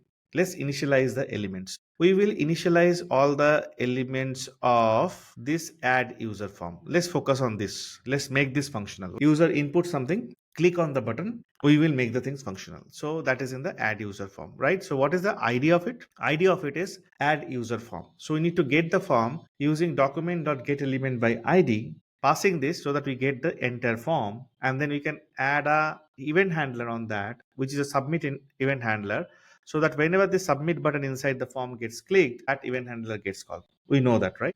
But let's do it in a little bit manageable and the elegant way. So first thing is define this guy inside the class. So initialize all UI elements. Let's do this inside the class. First is the form, and we are going to create an object which we'll call as elements, and this pattern you can follow because this pattern is very useful, where for the form we'll create a key, say add user form, and the value of that will be the form element, which is like document dot get element by id, and then you pass the form's id, which is like add user form, right? Yeah. So what will happen? Anywhere I need this element, I can do elements dot add user form. I don't have to keep doing document dot get element by ID everywhere. Now you will say I can actually create a variable, and then inside that variable I can assign the value of it, and I can use that variable everywhere. Yes, that's generally how we do it. But keeping this pattern, this object pattern is you are keeping all your UI elements together inside one collection. Okay, so you don't have to manage and maintain 40 variables. Rather, you have only one property to maintain, one variable to maintain. Inside that, you have 40 properties. And whenever you need those, you can actually call and utilize it. This is much better approach than creating 40 variables and managing 40 variables. First thing. Now, next thing is like this document.getElement by ID. This will work. But I want to teach you something that you can use another pattern whenever you are using DOM manipulation. Let's create some helper classes. Okay. So over here in the UI itself, let's create new file DOM helpers.js. And here let's write class DOM helpers, and inside this we are going to create few static methods, the static DOM methods that we'll be using again and again. Okay, and as this helper will be used somewhere else, we will be exporting this from here. Okay, so what are the different static methods that we can use? Of course, one method definitely we can use is get element by id. So let's start with that, get element by id. This has to be a static method so that you don't have to create the instance of DOM helpers to access this method anywhere. You can do DOM helpers dot get element by id. This is like a utility. Now, if you pass an id, I can pass const element equals to document dot get element by id, and then return element. Now, if I just do this, you will ask me a question. Why are you doing this? We can do this directly wherever it is required. Why are we using another method, static method, and doing the same thing? We can do this outside wherever it is required. Why? Because in case you pass an ID which is invalid, what it is going to return? It is going to return null. So element will be null. Now, if I write this line in my expense UI over here, by chance this add user form, if you give add user forms, this particular ID is nowhere present in my HTML. So there is no element matching it. So this means it is going to give me null. So now add user form will be null. Now in future, you will be using this add user form and you will add the event listener on it. Say submit event, click event, all this thing. Now, if this is null, you will get an exception. You cannot invoke any other things on top of which is null or undefined. So you will get an error. Now you need an opportunity to handle this error. How are you going to do that? That's the reason we have created a wrapper now, because you don't want to handle the exception everywhere. You will be using this add user form dot add event listener. You might use this in multiple occasions to attach multiple different type of event listeners. You don't want to do your error handling in multiple places. Rather, if I use a DOM helpers, I can do an error handling over here itself, saying, hey, if there is no element matching this, throw new error. Are you getting the power of, what do you say, error handling, the right way of error handling? So you can say element with dollar ID not found. So this is in a centralized place you have done. Now you take this DOM helpers, go to your expense UI, import this DOM helpers, and instead of calling document.getElementById, by id, you do DOM helpers.getElementById. by id. So you pass the same thing, it will go inside this method. If the id is found, it is give you the id. If it doesn't found, it is also handling the error. It will throw an error. So what will happen in your expense UI? The error will be thrown from here itself, initialize itself. So wherever in future we call expense UI initialize elements, it will throw the error. You can handle the error there itself. Correct? In one place. You don't have to do this in multiple places. You don't have to even do this logic in multiple places. It is in the same place, in one place. So like this, we might need few more methods. We'll come to it, but for now it is just get element by id. All right, so we have done add user form and get element by id, add user form. Now let's bind the event for add user form. We have this bind events. Let's create the bind events. Let's pull it up here, bind events, and let's bind the event using this. So for that, what we'll be doing, very easy. This dot elements, inside the elements, I have this add user form. Here I have to do add event listener. What kind of listener on the form that I'm interested in is the submit event. And then once the submit event happen, what am I going to do? I am going to do something. For that I have written a function, and that handler function always get an event object as a parameter. What are you going to do when this form gets submitted? Can you tell me? When this form getting submitted, add user form getting submitted, what are you going to do? This form, of course, you are going to add the user. Correct? Na? You are going to add the user. So now you will be saying this dot handle add user, pass the event. Okay, so this is your first binding is done. Now what will be the logic for handle add user? Let's do that. Let's add handle add user, which takes an event. Now taking this event, this is a form submission. You don't, whenever a form gets submitted, it refreshes, right, the UI. So you should do e dot prevent default, so that the default behavior of the form submission and the refresh, we stop it. Now from here on, as we're in the UI layer, we will be start managing our exception using try and catch. Get the username provided by the user, I mean whatever user is typing. Check if username is given. Use the user service to add the user, reset the form. I always prefer writing my logic in English. Even today, if you use Copilot, you do the same thing. I'm doing it for last 15, 17 years. When I used to be my own Copilot, right? There is nothing to help. So I'll be writing in English and then I'll start filling up the gap, each of these things with code. Today, Copilot is doing that. Once you write the English and it is going to give you the code, but the same practice remain. So let's start writing it. But before that, let's complete this catch as well. So inside catch, we'll have error. And here we'll be doing console dot error and say error adding user. And we can do error. How is it? Good. Okay, this is awesome. Now let's start filling up. Get the username provided by the user. How do you get this username provided by the user?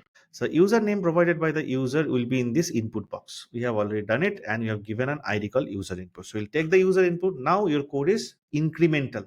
You have done all the setup. See how beautiful it is. You will go to the expense UI. You will first register this one inside this. So you'll say user input colon DOM helper, copy this line, put this line over here, put this user input as your ID. So you got user input over here. This should not be semicolon, this should be comma, this should be comma. Okay. So you got the user input.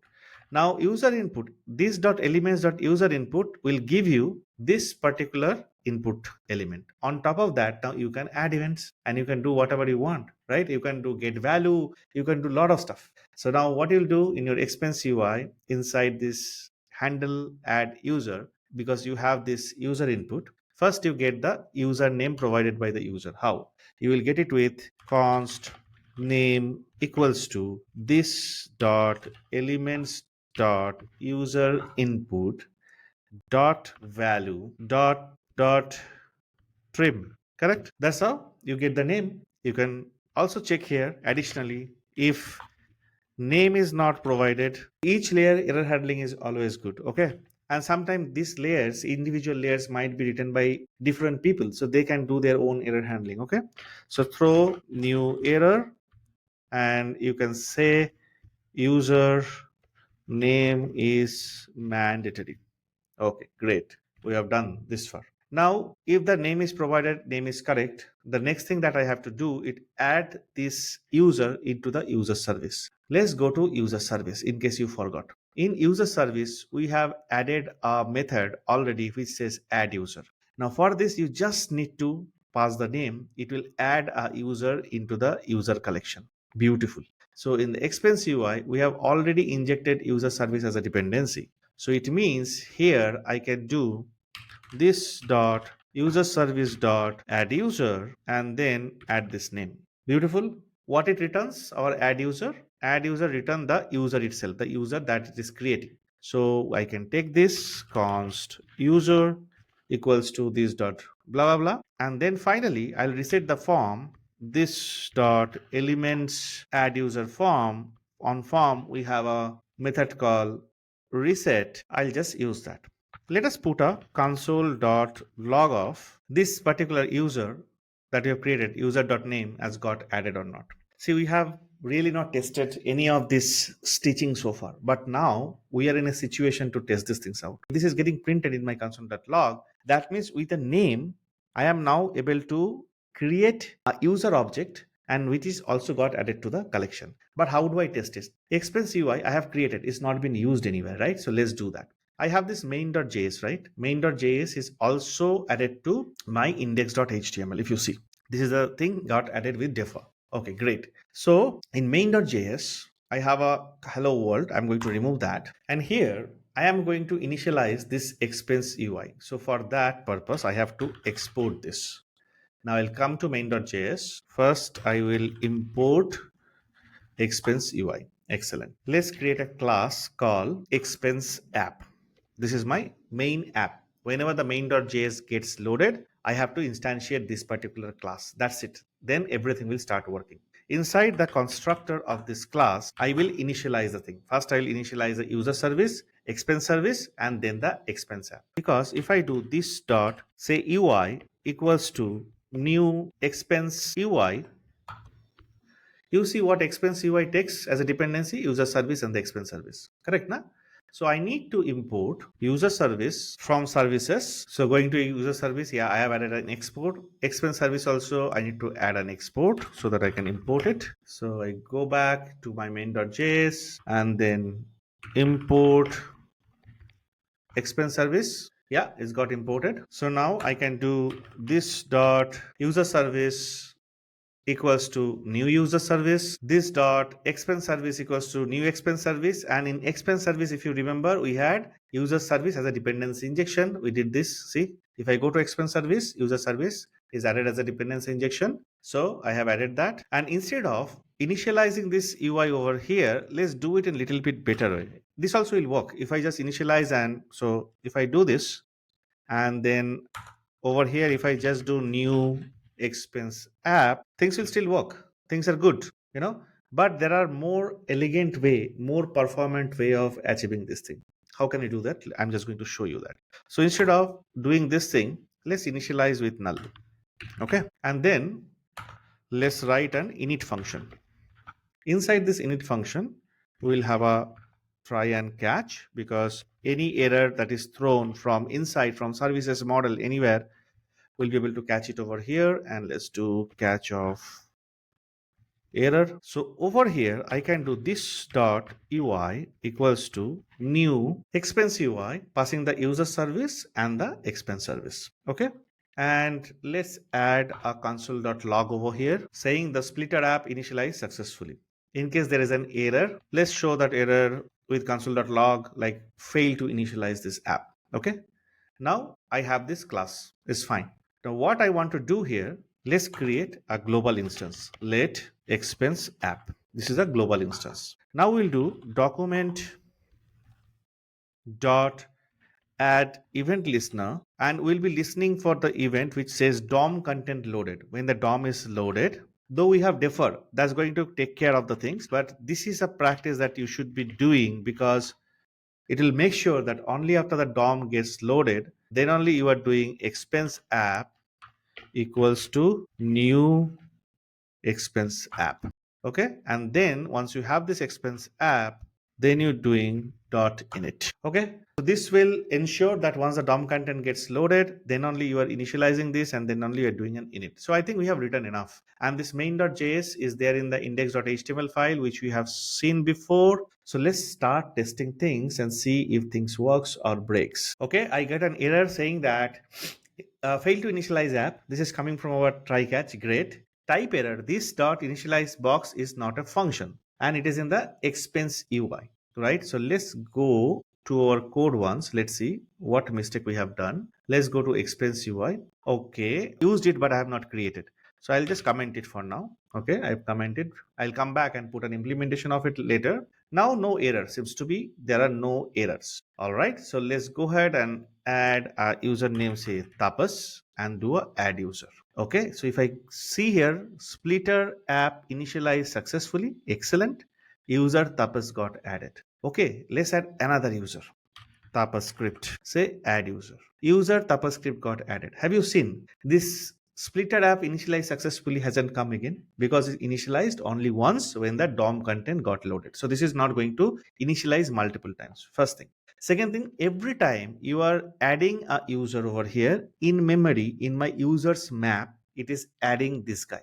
Okay. How you can prove that? If you now go to this method of handling add user and put another console.log over here and say all users, and then have this dot user services dot get user count, right? Let's have this method get user count. Okay. So user service is there, user count. That means first time one user get added, user count should be 1. Then another user make it added, user count should increment by another 1. So like that, we can test and make sure that it is all going to the same collection. So let's go ahead and do this test. Again, my app is initialized. Let's add tapas first, add user. Okay, I get an error saying this dot users dot size is not a function, and it is in the expense UI dot js 47. Let's go by that.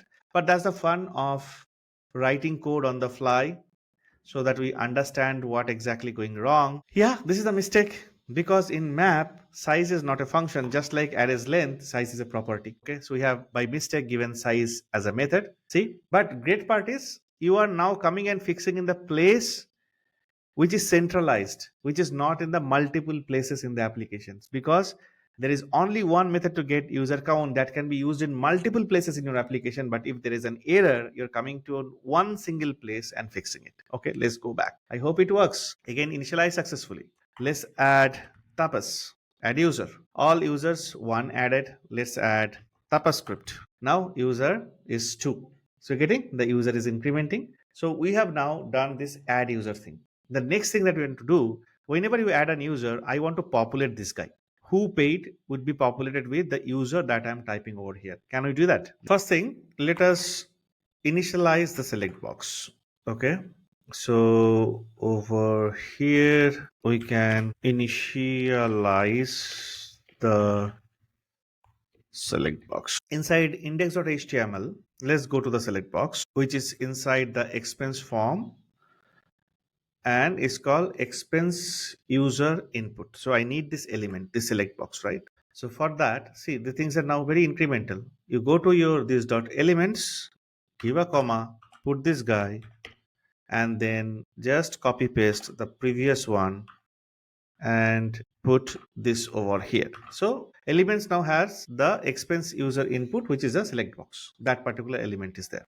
Okay. So taking this, we should do this dot elements expense user input dot, we should add an basic option is what inside the select box we use the option. First is the default option. We'll create a something called a default option. Okay. The default option should be select user. For example, it should come as select user. So let me create a default option over here, const default option. Now I have to create an element called option. So instead of create the element option over here, let me go to my DOM helper, DOM helpers.js. Over here, let's add another static method, say create option. For option, you need name and value or text and value. So text comma value, and then it will return new option. This is from DOM implemented in JavaScript, the option class, text and value, that is what you can pass. Okay, so you got a new option. Now advantage over here, you can put more validation, handle try and catch, handle the errors, everything based on the text value, this particular value, whatever you want, right? So I have this create option method now. I'll go back to the expense UI, go to this initialize. My default option would be DOM helper dot create option. The text would be select user and value we can give as an empty string because this is just as a string it will appear over here. Now if I go to UI, you would actually see this, see select user. I'll just take this out. See this select user, you seeing it? Great. Now what we have to do next step, whenever I'm adding a user, click on add user. This user, whatever I've added, should come inside this select box. You know, probably you can guess how to do this. Let's go to our handle add user method itself. Whenever a user getting created, we will add one more step saying this, add the user to the expense select box. And here we can write this dot add user to select, and we already have the user. From there I can take the username. Okay, now let's take this add user to select. Let's create add user to select, which will take a name, and here I can now create another option using this username, using the DOM helpers dot create option. I have to pass the text and the value. So this is username, let's call it as username itself, user name. So both text and value I can pass as username, and we know when we have the option how to add it to the select box, right? So we did it just now. Over here I can copy this code, I can come over here, and instead of default option it will be an option. Okay, so whenever I do add user, after adding the user to the collection, I get the same user object back. From there I get the name, I add it to the select box, and I reset my form. Let's see if this flow works. Save. Let's say tapas add user. If I go here, I see select user and tapas. Do you see this? Let's add one more, tapaScript add user, tapas and tapaScript. Awesome, isn't it? Are you liking it? So we stitch these two things together now. So now the next thing that we can do is adding an amount, adding a description, click on add expense, get all this thing and populate all payments. Correct, that's the next logical thing.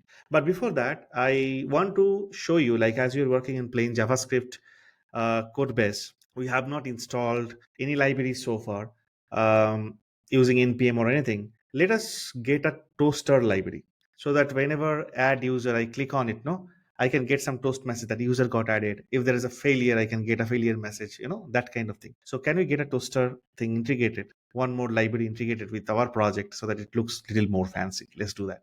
And then we'll get into implementing the add expense. Just to let you know that all the code that I'm writing right now, you will be able to find it under tapaScript organization. So please go to tapaScript organization. If you like the work, please give a follow. At the right, you have the button to follow it, because here you will find many other useful repositories, not just 40 days of JavaScript. But to access 40 days of JavaScript, go under repositories. You will find 40 days of JavaScript. Please give a start to this particular repository. That will make me feel really awesome. And inside that, you have day wise breakup of the session, task, video, everything. So just like till day 39, you will also find day 40, another folder. Once this video is published, you can go ahead and start checking out the code that we're writing together, along with task and everything I'll be giving at the end of the session. All right, you will find this link in the description of this video. You can use any toasting library that is compatible with plain JavaScript. This is what I found quite good for our purpose, called Toastify.js.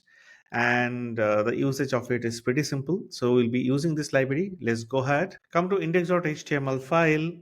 And just before you load main.js, add this line. Script SRC would be https cdn testify-js. You can copy this from their website. Again, the link is in the description of this video.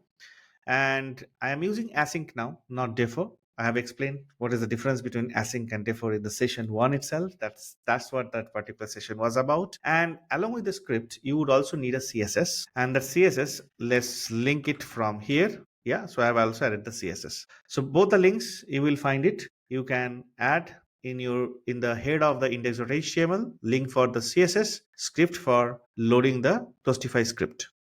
After that, under SRC, let's create a new folder called utils. And here, create a new file called toastutil.js. So we'll create two utility methods. One would be showing the success toast and we'll be exporting it. And another will be showing the error toast, will be exporting it. And it will take a message from outside and it will show that particular success message. So for that, you can now use something called Toastify, a method which is coming from this library. That's the reason that we have already included it. And here you can provide variety of options. For example, what message you want to show, you can do it using the text. Then for how much duration you want to show this message, like for 3 seconds, where you want to show it, top or bottom, you want to show it on the right or left. And if the message is there for 3 seconds, but if you want to put your cursor on top of it, do you want to make the message sticky? So for that, stop on focus. And after this, on top of that, you call the show toast method. So this is what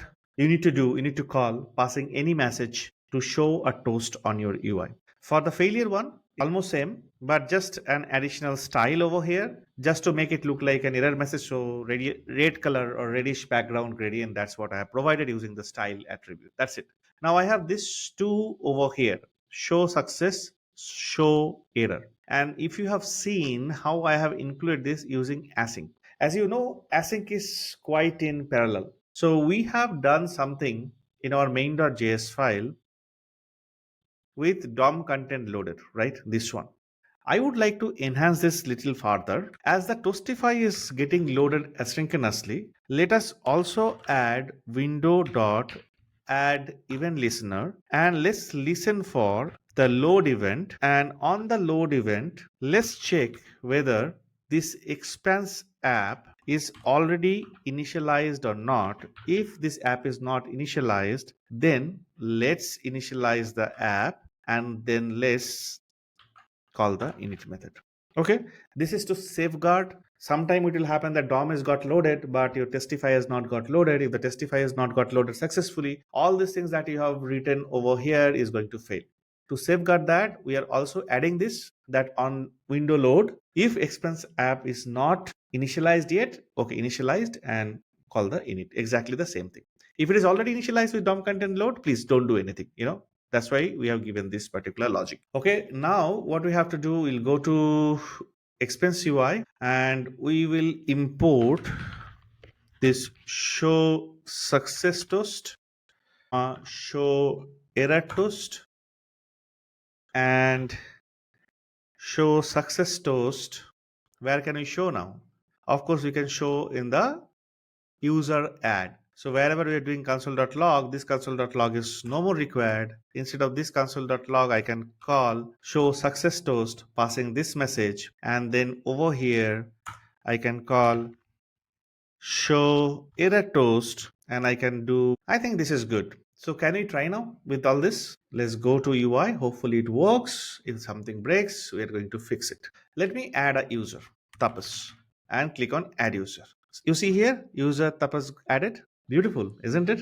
This is really awesome. So if I'm going to add tapas again, saying user already exists. Are you seeing this? Because we are handling this in the catch section. We are throwing this error from somewhere where we are checking whether the user is already available in the user's map or not. We are throwing from there, but ultimately one single place I am handling this. So user already exists also I'm seeing. This is working like charm, and see, is not got added. Two entries have not got added. This is super. All right. So this thing is done. Now toasting is done.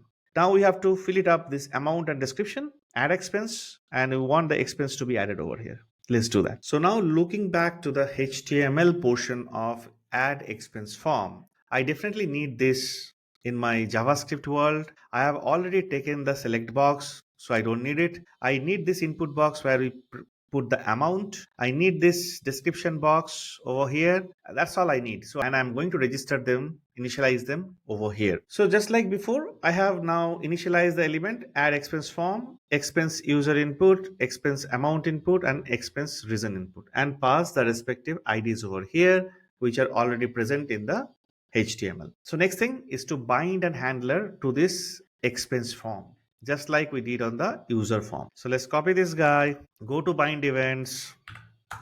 Let's do it here. This dot elements dot add expense form dot add event listener, which event we are interested in, submit event, and then when the submit event happen, how are you going to handle this? You are going to handle this using this function, which already gets an event inside it by JavaScript. And here you will invoke a function saying this dot handle add expense, and you will pass this e. Same pattern once established means it is just repeating the same pattern. So now I have to go below and I have to add this particular method definition where I will take this e, and first thing that I'm going to do is e dot prevent default, so that when the form gets submitted the browser doesn't refresh. So expense user input, expense amount input, expense reason input. Here the username is there, we have already added to the select box. Here the amount information somebody will put, here the reason, the description of the expense will put. So I need to get the value from all these three, and that will be my paid by, amount, and the description. Let's go ahead and do it. And of course let's put things inside try and catch like before, so that we can do all the error handling over here. Error portion will be exactly same as add user. I'm going to just copy this and paste it, changing error adding expense, okay, and error dot message. So let's keep writing things inside the try. So first thing would be const paid by equals to, I have this dot elements dot paid by is nothing but the select box, which is like expense user input, which is already registered over here. This dot elements dot expense user input, copy this guy, come over here, paste it, do dot value dot trim. Yeah, just like how we got the username also before. Similarly, get amount and description. But remember, for amount, as it is a number, you should do value as number, not value, because dot value returns you a string, value as number returns you a number. If you do value as number, you don't have to again transfer it to string. Okay, we're using parse float and everything. Here you can add a few validation. For example, if paid by is not there, that means user has not selected any user from the select box. Throw an error. Simple. If amount is not there, or amount is say less than equals to 0, throw an error saying that please enter an amount that is greater than 0. Simple. Our validation is done.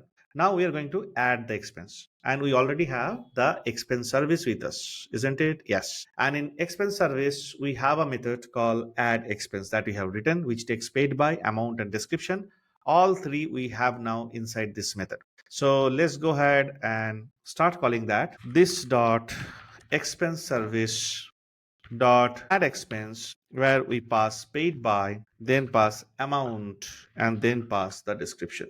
Awesome. And what it returns a new expense object. So we take that in a variable, and we got the expense object. Now, after getting the expense object, what we'll be doing, we have to render the expenses into that below left box. And then here again, we can reset the form just like before. And then we can show toast message that things got added correctly. Okay.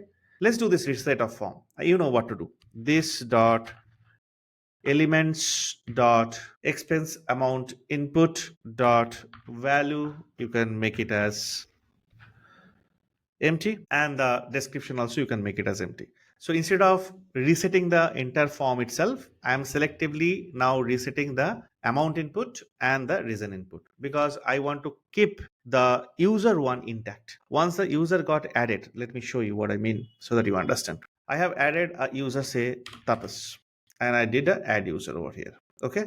Now I select tapas, I add some amount, I add some description, I do add expense. I don't want to remove tapas again, because I don't want user to add tapas again. Tapas should be there. What should be removed is this amount and this description, so that Tom gets added next time, and I select Tom, I add Tom's expense. I can add tapas expense also now. That's the reason I am not removing the users. I am selectively resetting only amount and description. So here I have done the reset at the form level. Here I have done the reset on the selected field level. That's the difference. So based on the use case, that's how you do it. Now let's show a toast message. We already included the show success one. So show success toast, expense added by whoever the paid by. You can add expense, dollar amount. Yeah, we can add like this, expense dollar amount added by the user. That's it.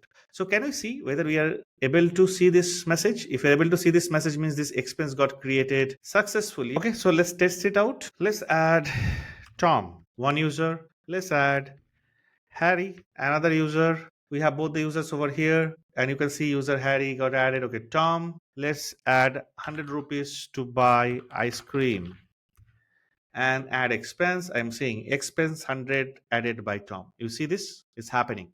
Now, if I say Harry 200 for tea, add expense. Yeah, expense 200 added by Harry. You can see that at the bottom where my cursor is over here. Now, the only thing left is to take these expenses and render it under this all payments. So now this rendering part, for that, let's call function called render expense. We don't have it yet. We'll create it and we'll pass this expense over here. So what is this render expense going to do if we create this? Let's create render expense, which takes an expense, and over here it has to take this expense and go to our index.html file. To show the expense, we have something called expense overview we have created, where if you remember, we have an UL and we have to create some li using for each of the expenses and dynamically add to it. So we need this ID, first of all, payment list. So let's copy this guy, go to expense UI, let's register it or initialize it. Let's call it as payment list colon DOM helpers dot get element by ID and pass the ID. Okay, that's the first work. Now let's take this payment list. Okay, it's not semicolon, it's comma. I always make that mistake. Let's take this one. Let's go to the render expense function. So we have expense now. From expense, can I form a list item, li? If we want to do that, I need to create an li element. So I think best would be I go to DOM helpers, and here I create a static create list item. It can take two parameters. One is the text of the list item, and you can also pass some class names to it. Okay, if there is no class name present, we can add an empty string maybe as a default value. We'll be creating this li const li equals to document dot create element, and we pass the li, and then do li dot text content equals to text, and if class name is provided, only in that case we can do li dot class name equals to the class name that we pass. And after everything is done, let's return this li. Beautiful. All right. So this is my create list item. Now, as I have to create a list item in my expense UI inside the rendered expense, I can call it over here saying const list item equals to DOM helpers dot create list item, but we have to pass a text and a class name if it is required over here. So what is the text that we are going to pass? We can form a text from this expense object because it has paid by, it has amount, it has description. So let's form it const text equals to if my expense object has got a description, and if this description is not equals to what is the description we have given, let me quickly see. The default one is no description, correct? I'll just copy this, come to expense UI. If it is not equals to this guy, then we're going to do something else. We're going to do something. Yes, there is a description. We can form a text like with the template literals saying that expense.paid by paid how much amount for what is the purpose. If it doesn't have a description, it means this is no description case. Then we can simply say that expense paid by that this user paid this much amount. Here the user paid this much amount for this reason. Here the reason is not there because it is no description case for this expense. So literally don't put anything and then pass this text over here. Okay, now my list item is having a text. If you want, you can probably add a style. Let us show that also, the class name. Let us do that as well. Let us add a class name called expense item. We will see if it is getting added or not. And then finally this dot element dot payment list is that ul. There we can do an append child and pass this list item. Awesome. Okay, now let's see this render expense. If we are calling, as and when the expense gets generated, we are rendering that expense and doing all other things, showing success and all. So let's go to UI. I'm very hopeful it works. Refresh everything. Let's do Tom. Add the user. Let's add Harry, another user. Tom spent 134 rupees to buy ice cream. And I do add expense. See, expense 134 added by Tom, and Tom paid 134 for ice cream. Let's do for Harry, paid 200 for drinks. Add expense. Harry paid 200 for drinks. We had added some class, no? So let me inspect it. You see, this expense item got added over here. Can you do some style using this expense item? Yeah, you can do.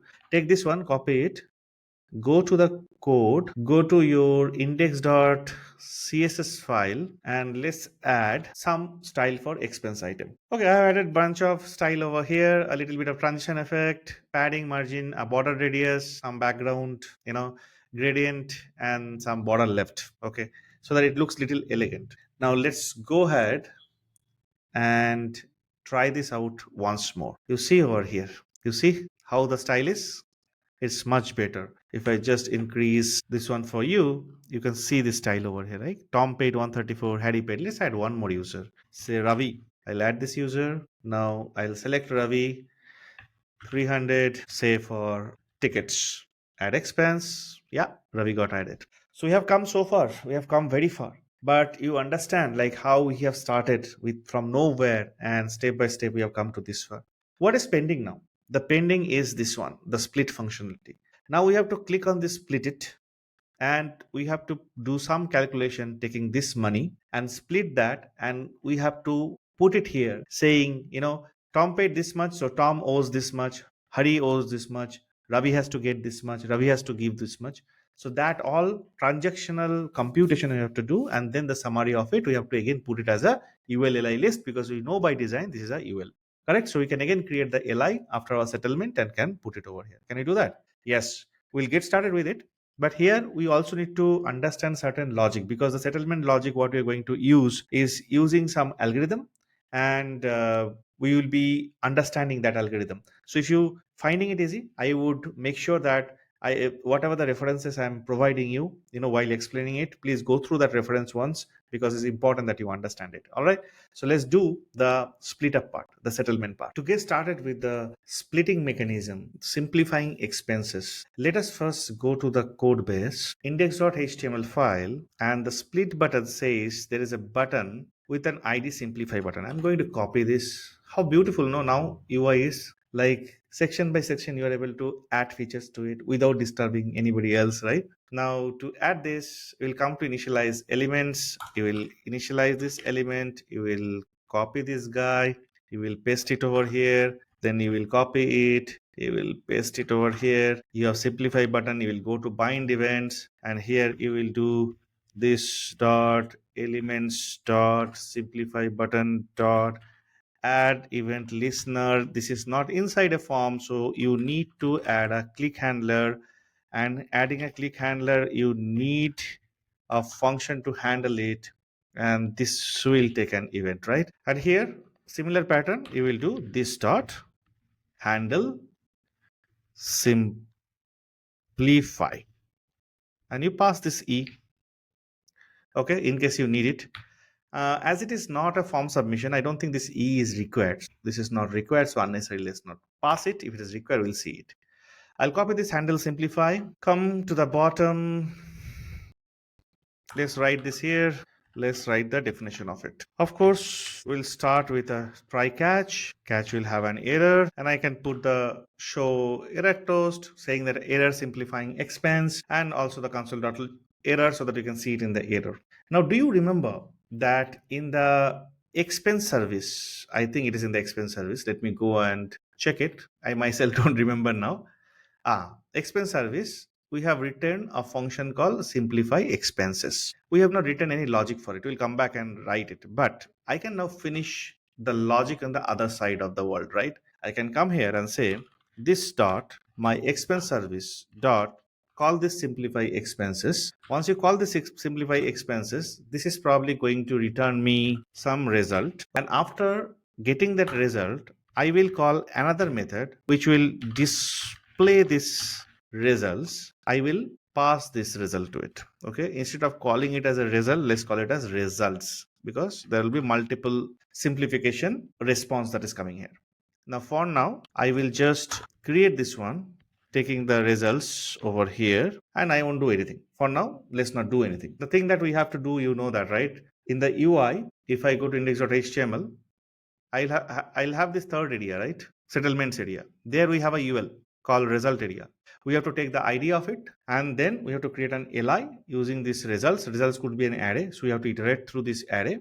And after iterate through this array, take each of the element of the array, create an li. We already have a method how to create list item, and then add to this UL. That's what we have to do. But before we do anything else, the main important thing that we need to put our focus on into simplify expenses logic. So let's go there. This is the simplify expenses logic. So to make sure that this thing works, I put a console.log saying that simplifying expenses. Okay. And over here, I am going to print this dot expenses. Okay.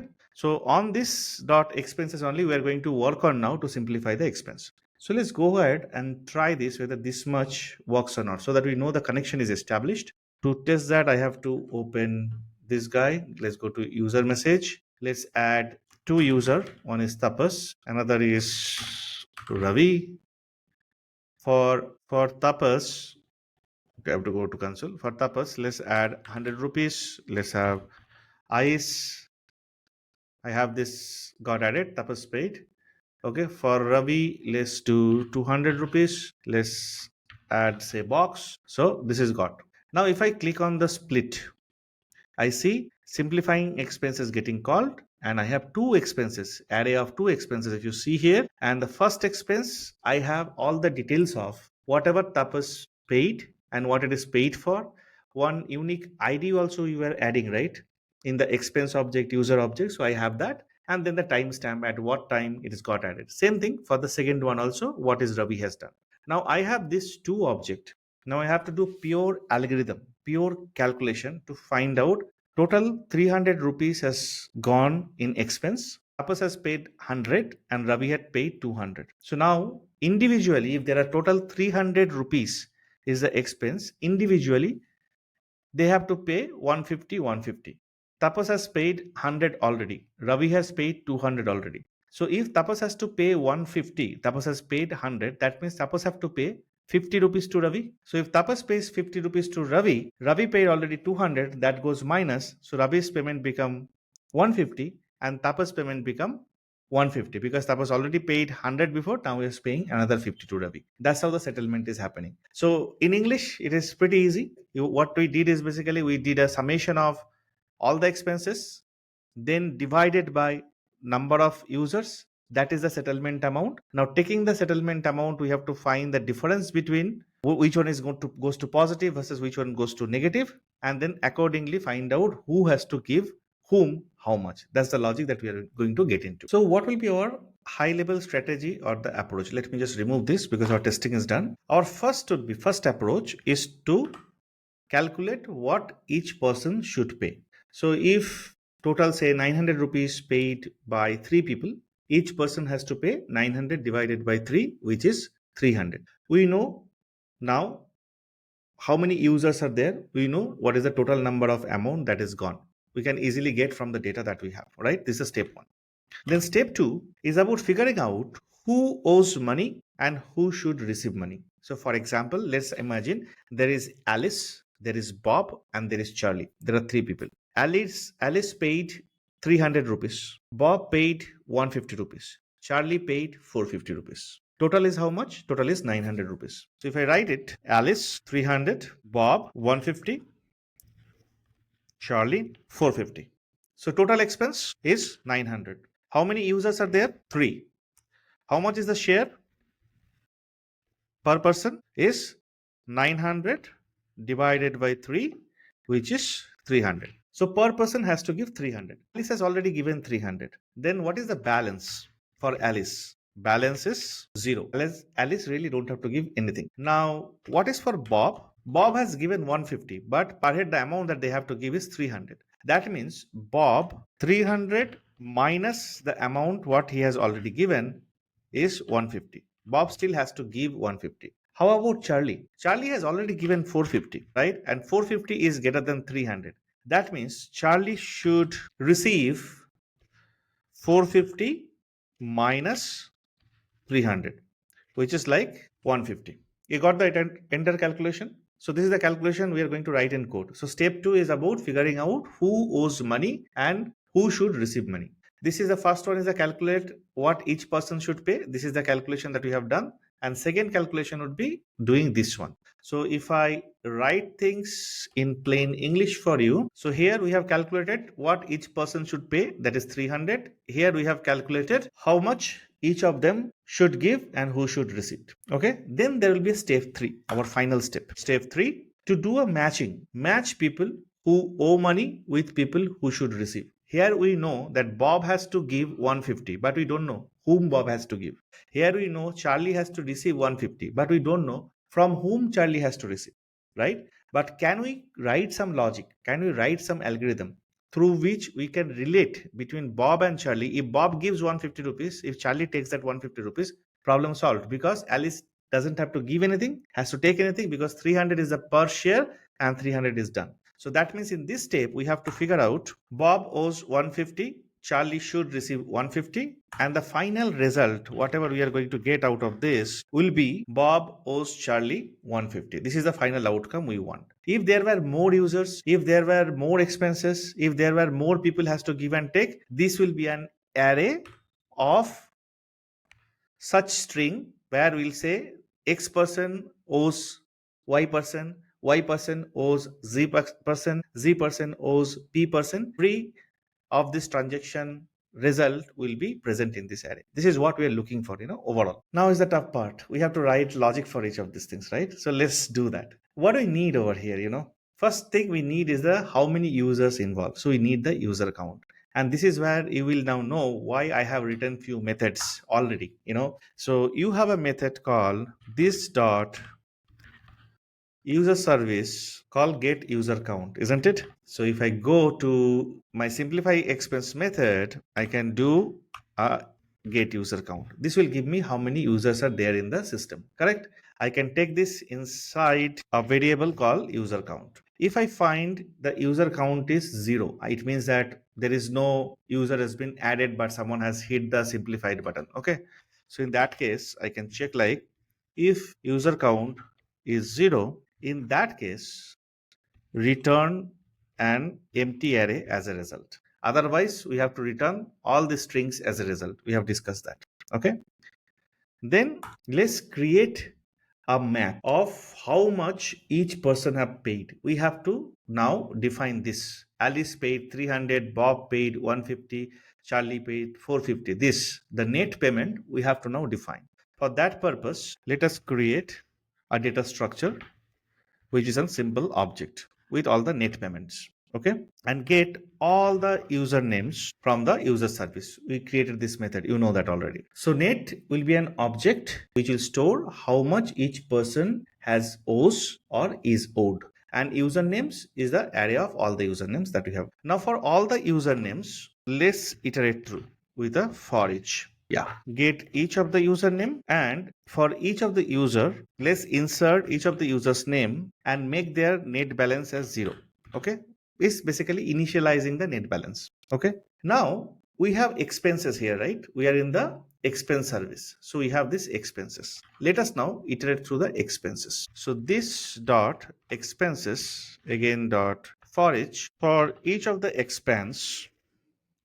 Carefully check this. First, we have this expense. From expense, we get the amount, right? The total amount we'll get it. So we can identify the share for the first expense is like expense divided by the number of user, right? So user count. Where is the user count? Yeah. So let's take the user count. So for the first expense, what will be the share? For second expense, what will be the share? For third expense, what will be the share? We can actually do that. Now, as we have the share for each of the expenses, what I can do for each of the usernames, for each of the username or each of the person, first check whether this is the person who paid this expense. So we have expense dot paid by, right? If this is the person who has paid this expense, I have this net, right? Net for this particular name already, which is initialized with 0. So let's take this net name and do expense dot amount minus the share, correct? Whatever the amount that guy has already paid, the share should be deducted from that, because this guy only the guy who paid it. On the first payment, let's say Alice had paid 300, and then the share will be what? 300 divided by 3, share will be 100. So as Alice has already paid 300, that 100 reduced from her. That means after the first expense, she has to pay only 200. This is what we are doing. Okay, similar for everyone. If that is not the case, we have to do just the ulta. We will make net of name and then we'll just deduct the share. Okay, so in this case, expense dot amount is not required because this amount is related to the person who paid by. So now we have a map like user Charlie, what is it? Whether in the plus 200 or minus 100, Alice plus 200 minus 100, all this math that we have. Now what we can do with this net is the next thing. Now as we have this net, we want to utilize this net to calculate the actual settlement. Okay, so calculate settlements and then pass this net over here. So we are now going to write some logic. As we have this mapping, the mapping clearly says that Alice has to either give, Bob has to either get, using the plus minus thing, and then we can do the settlement and construct the string or the array of the string that we are looking for. Okay, so for that I have to create this method, calculate settlements, take net over here, and here I can do console.log of net. Okay, I want to see so far my logic, whatever I'm looking for, is working or not. Okay, so let's go to UI once, refresh. Let's add a couple of things like Alice, whatever we discussed, right? Alice, Bob, and then Charlie. Okay, Alice paid say $300 for skating. Bob, let's say 150 for ticket, and then Charlie paid, let's say 450 for food. So we have all the expenses. Now I'll click on split it. All right, so I'm getting some error. I have done something wrong, but it is actually creating the object that I'm looking for, like Alice, Bob, and Charlie, but it's coming NaN. Now I have to debug this and figure out like why it is coming NaN what I'm expecting over here, it will give me the actual computation. Okay, so let's go back to my code. All right, I think I found the mistake. The mistake is in the line number 64. This should not be expense. This should be expense dot amount, right? Whatever the amount they have paid divided by the user count. That's how it should be. So this is wrong thing. Now I have share expense dot amount minus share. Yeah, I think now it should work. All right, so let's go to splitter. My God, my app got initialized again, so unfortunately I have to add the users again. Let's do that quickly. Okay, so I have added this Alice, Bob, and Charlie. You're able to see it over here. Now I'll click on the split it. Let's click on split it. Yes, now I am getting this object. You see here Alice 0, because total 300 plus 150 plus 450 is 900. 900 divided by 3 is 300. Alice has already paid 300, so Alice don't have to pay anything. Then Bob is minus 150, because per head it is 300. 300 minus 150 is 150. Minus 150 signifies he has to give. Charlie, 450 minus 300 is 150. Here plus signifies is he has to get. So we got this object now. Now taking this object, we have to write some algorithm. Using that algorithm, we will be able to form a sentence saying that, hey, Bob has to give 150 rupees to Charlie. Right? So that's our objective. Let's do that. All right. So we have to now write the logic for calculate settlements. I have used some algorithms to write this logic. This is not very heavy, but instead of writing, this is a plain algorithm and logic, I thought of explaining it to you. So let me go line by line and explain to you like what exactly happening. The algorithm we'll be using here is called two pointers technique and greedy algorithm. And the greedy algorithm is used to create many other algorithms. So you can Google about it, you can search about it, you can do ChatGPT AI help to understand like what exactly greedy algorithm is. And in some interviews it might be very helpful, but from our perspective, let us try to break it this code in chunks and try to understand what it does. So create settlements, declared, and results array. Why this results array? Because inside this we are going to create those transactional strings which we spoke a few moments earlier, and is going to return this results array.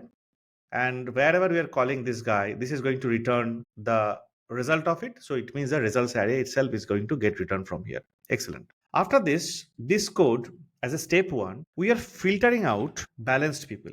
That means whoever's balance now is 0, for example, Alice. For Alice, it is 0. Bob and Charlie still has to settle down. We are removing Alice. So the names after this line becoming just an array with Bob and Charlie. Alice is removed because we are no more want to put Alice in our algorithmic logic, because she has nothing to settle. She has nothing to give. She has nothing to get from anyone. But it is Bob and Charlie has to settle their amount among themselves.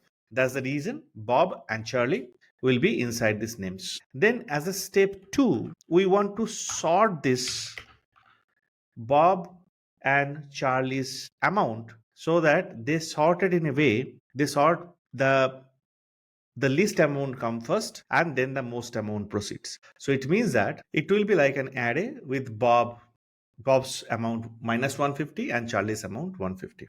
Okay. Now in the step 3, we will talk about the two pointer technique. What is this two pointer techniques? This is where you first identify the person who owes the most money versus the person who has to receive more money. In our case, after this sorting, you can see like Bob is the person who owes the more money because Bob has to give 150 rupees, and Charlie is the person who wants to receive more money. So we do I equals to 0, j equals to the last element. Here points to the person who owes the most money, and this points to the person who is owed most money, means who has to receive most money. Now for each of these elements, as long as I is less than j, until we cross the comparison of each of the elements in the array, we want to find who is the creditor and who is the debtor, and among them we want to do the settlement. Okay, so who is the creditor? Of course, the person who should receive money. So here is the J, it means Charlie, because we are working on the sorted array. Who is the debtor? The person who owes money, the person who has to give the money. And then you do a settlement. In the settlement, you take the smaller amount. So you're saying that I'm doing a math.mean of their amount, taking the smaller amount. And if the settlement money is greater than the minimalistic amount, in this case it is not 0 but 0.01, above also we have done with 0.01, because for us, if you're thinking about in Indian rupee, 1 paisa also matters. Somebody has purchased something with 1 paisa, may not be possible today, but still is an expense. But 0.0 is not an expense. So if the settlement is greater than 0 or 0.01 minimalistic value, in that case, what we do, we have to reduce in the each iteration whatever the depth of the debtors, and we have to also reduce creditors credit. And after that, we can tell that this particular debtor owes has to give back this much money to this creditor. And what is the money amount? It is the settlement amount. Now for each of the comparison, Bob versus Charlie, I mean, that's why this while loop is, it will find out the debtor and the creditor, and then I'm constructing this string and putting it inside the results array. You have to move to next, right? You have to do I plus plus and j minus minus, because think right now it is simply two element array. I plus plus will get into 1, j minus minus will come to 1, so both I and j are 1, the while loop will break. But if it gets say 4 such users, so now you have to move the I to the next one. So I will be what, 2, and j minus minus will be 3. Then you will do the comparison between them, and then you will come. So you are coming from one this extreme and then coming from this extreme and kind of reducing them, because this is already a sorted array on the amount. So here, as we have settled the debtor, so move to the next one. Here also creditor is settled, so move to the next one, and then you do the result. And this keeps running in the while loop till you converge into 1 point. All right. So this is what the algorithms are. So two pointer algorithm, why it used, it pair up the opposite values. That's the algorithm.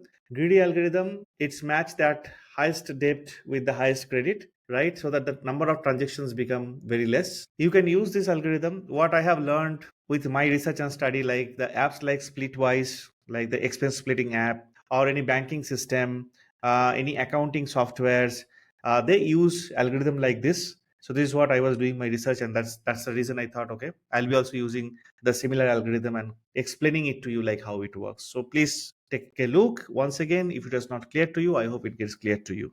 So now this result comes back over here, and we are returning it from the simplify expense method as well. If I go to my expense UI, this results I'm passing inside the display results, and I can come here and do console.log of results. Now let's run through the same story of Alice, Bob, and Charlie and see whether I'm getting things properly or not. Okay, let's add Alice, then add Bob, then add Charlie. Take Alice, pay $300 for ice. Bob, $150 for tickets at expense, and then the Charlie, let's say $450 for food at expense. Now do split it.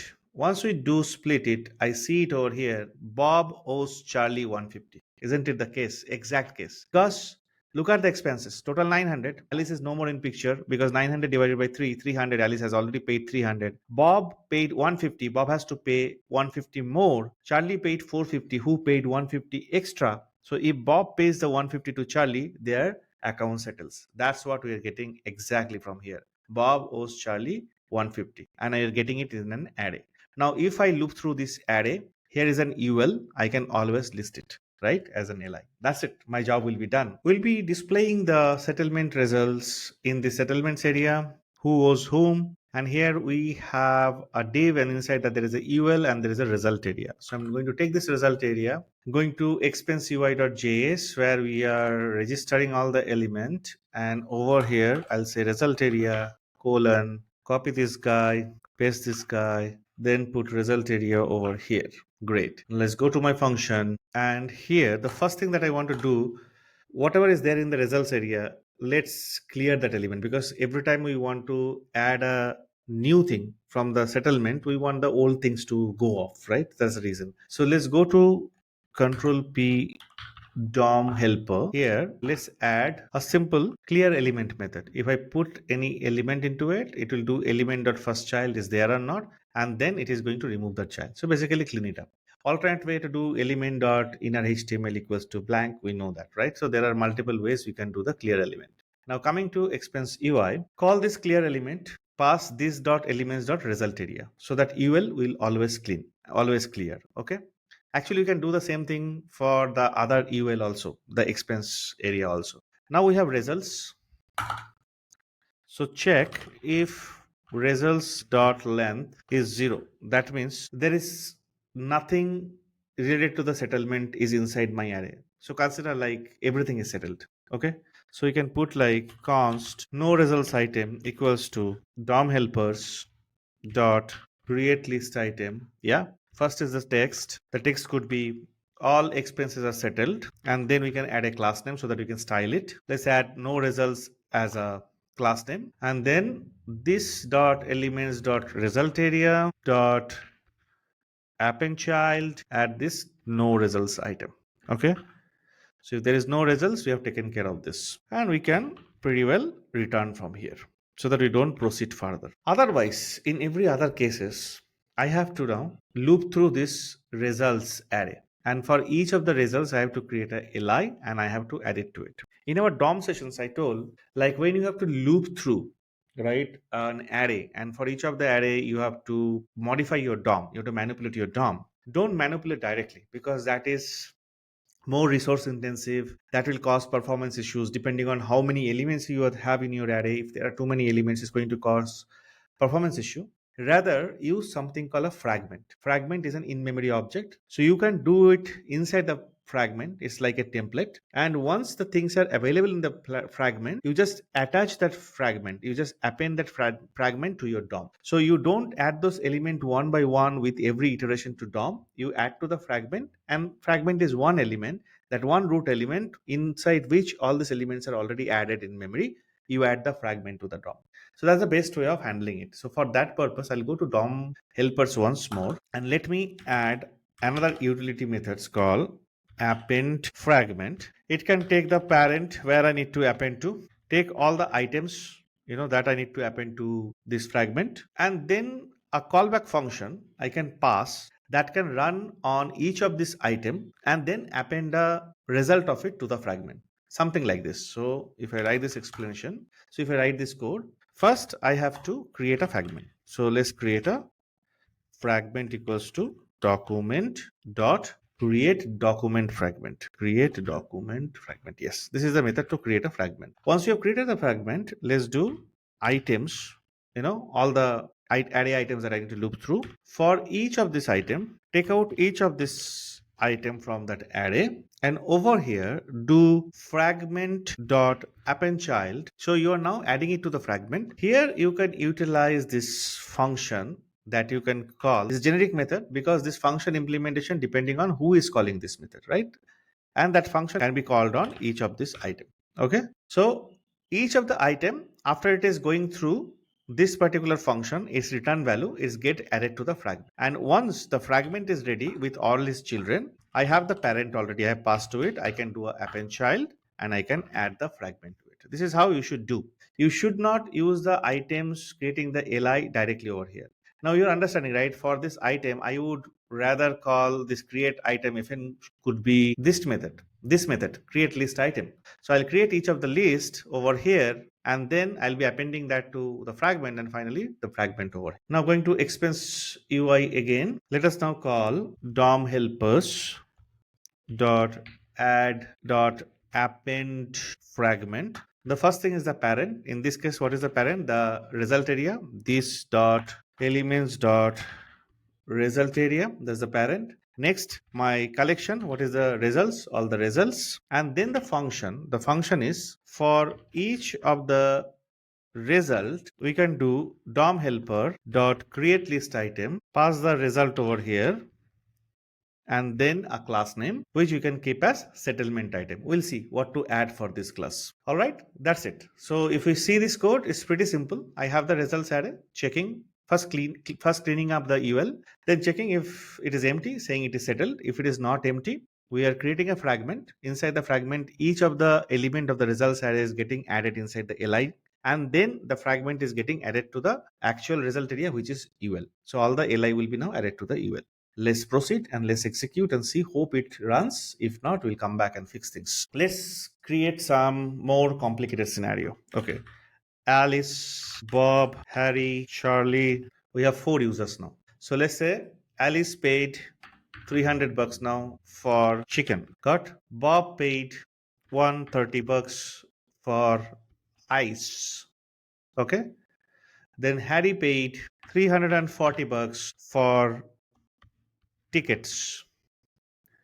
And then Charlie paid $230 for food. So these are the expenses of four people. Again, I can add like Alice paid another 100 rupees for something else. That also I can add. So everything will be counted. Now, if you take a sum, 300 plus 130, 430, 430 plus 340 is 770. 70 plus 230 is 1000. So it looks like I have given 1000. Now, if I split it, can you see what is happening? So if it is 1000, if I divide it by 4, it is 250 rupees. Alice has already paid 300. So Alice don't have to pay anything. Alice is actually going to get 50 rupees. So on each head, it becomes 250 rupees.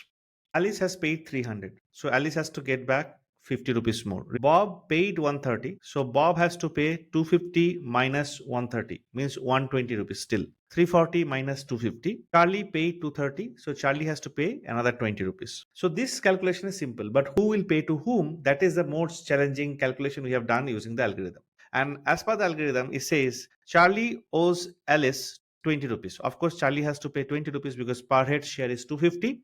So this 20 rupees goes to Alice. Alice still has to get another 30 rupees, isn't it? Because 300 minus 250 is 50. From Charlie got 20. So still 30 rupees remaining. That 30 rupees Bob will give to Alice. So Alice is settled now. Okay. Then the remaining money, that whatever Bob has to give, Bob will give to the Harry, the 90 rupees. So Harry also settled. That way, Alice, Bob, Harry, Charlie, everybody is settled. So now my settlement is also done. My application is also done. In case you want to improve the algorithm, in case you want to fix something in the algorithm, the code is with you. You can always do it. So overall, our application is complete. Application is not only complete, it's complete with a good UI, good style, toast messages and all these things. So as we are mostly done, I want to end it with a task. The task for you to end this project, I have not ended this project. The project gets ended only when you implement this export and import. Let me explain what you need to do. Also, please see the task.md file where I have explained like what you need to do.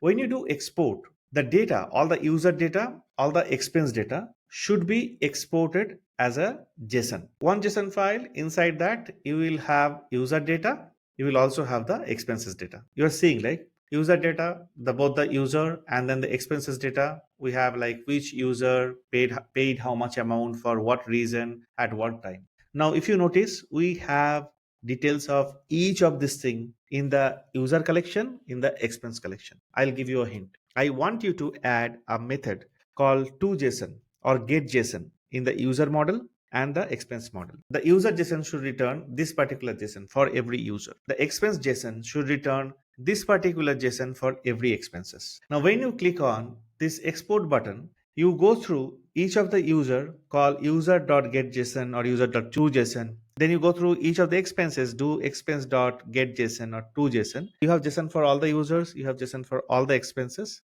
Take them together and then do a file export. How to do a file export? Please do ChatGPT, Claude, wherever you want to go, or Google, search for the code and do the file export. Import would be exactly the opposite. If a similar kind of JSON is given to you, you have to now parse it, get this user's name, get this user's name, get this expense details, get this expense details, and after parsing, you have to populate this select box with all the users. You have to populate all the payments, and then if user click on the split it, again it should give the settled results over there. Can you do this export and import and improvise a little bit more on the styling? If you do that, please come to tapaScript Discord. The Discord link is in the description of this video. Coming there, if you scroll down, you will find 40 days of JavaScript. You have task assignments where folks are posting their task.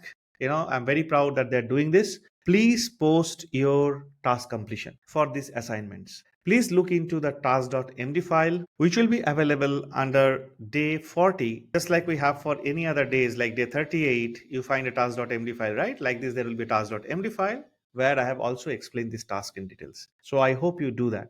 And I hope you enjoyed learning it. And if you have done so, why don't you comment, like, and share this video? I would love to know what was your journey of 40 days of JavaScript. Please comment below. And at the same time, if you're coming to this video directly, please let me know whether you learned something new, you learned the way a JavaScript application should be developed, and if it helped you. I'll be eagerly waiting for your comments. So, people, finally, 40 days of JavaScript is done and dusted. It's over. I don't know what you think, but I think it's a milestone in my career because I have never thought that I'll be completing a thing like 40 days of JavaScript initiative so religiously, and I did that with lot of affection, love, determination, knowledge, wisdom, whatever you say. I made it happen, and I hope somewhere someday is going to get a lot of benefit to you. And I wish you all the best in your career. I wish you all the best in your journey, and I wish that you learn something really extra, something really solid from this 40 days of JavaScript initiative.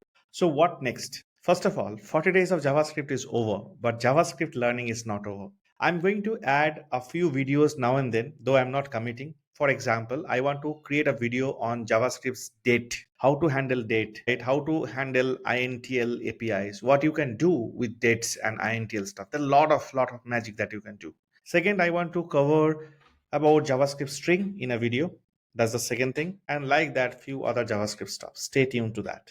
And very soon, I'll be putting an announcement where I'll be talking about what I'm bringing next. What is the next initiative? Whether it's a React, DSA, Node.js, computer networking, I don't know. I'm thinking about it, but very soon I'm going to talk about it. Stay well, guys. Looking forward to your comments. Looking forward to know what you have learned from this, what you think about it. Please share this video. Please subscribe to tapaScript. It means a lot to me.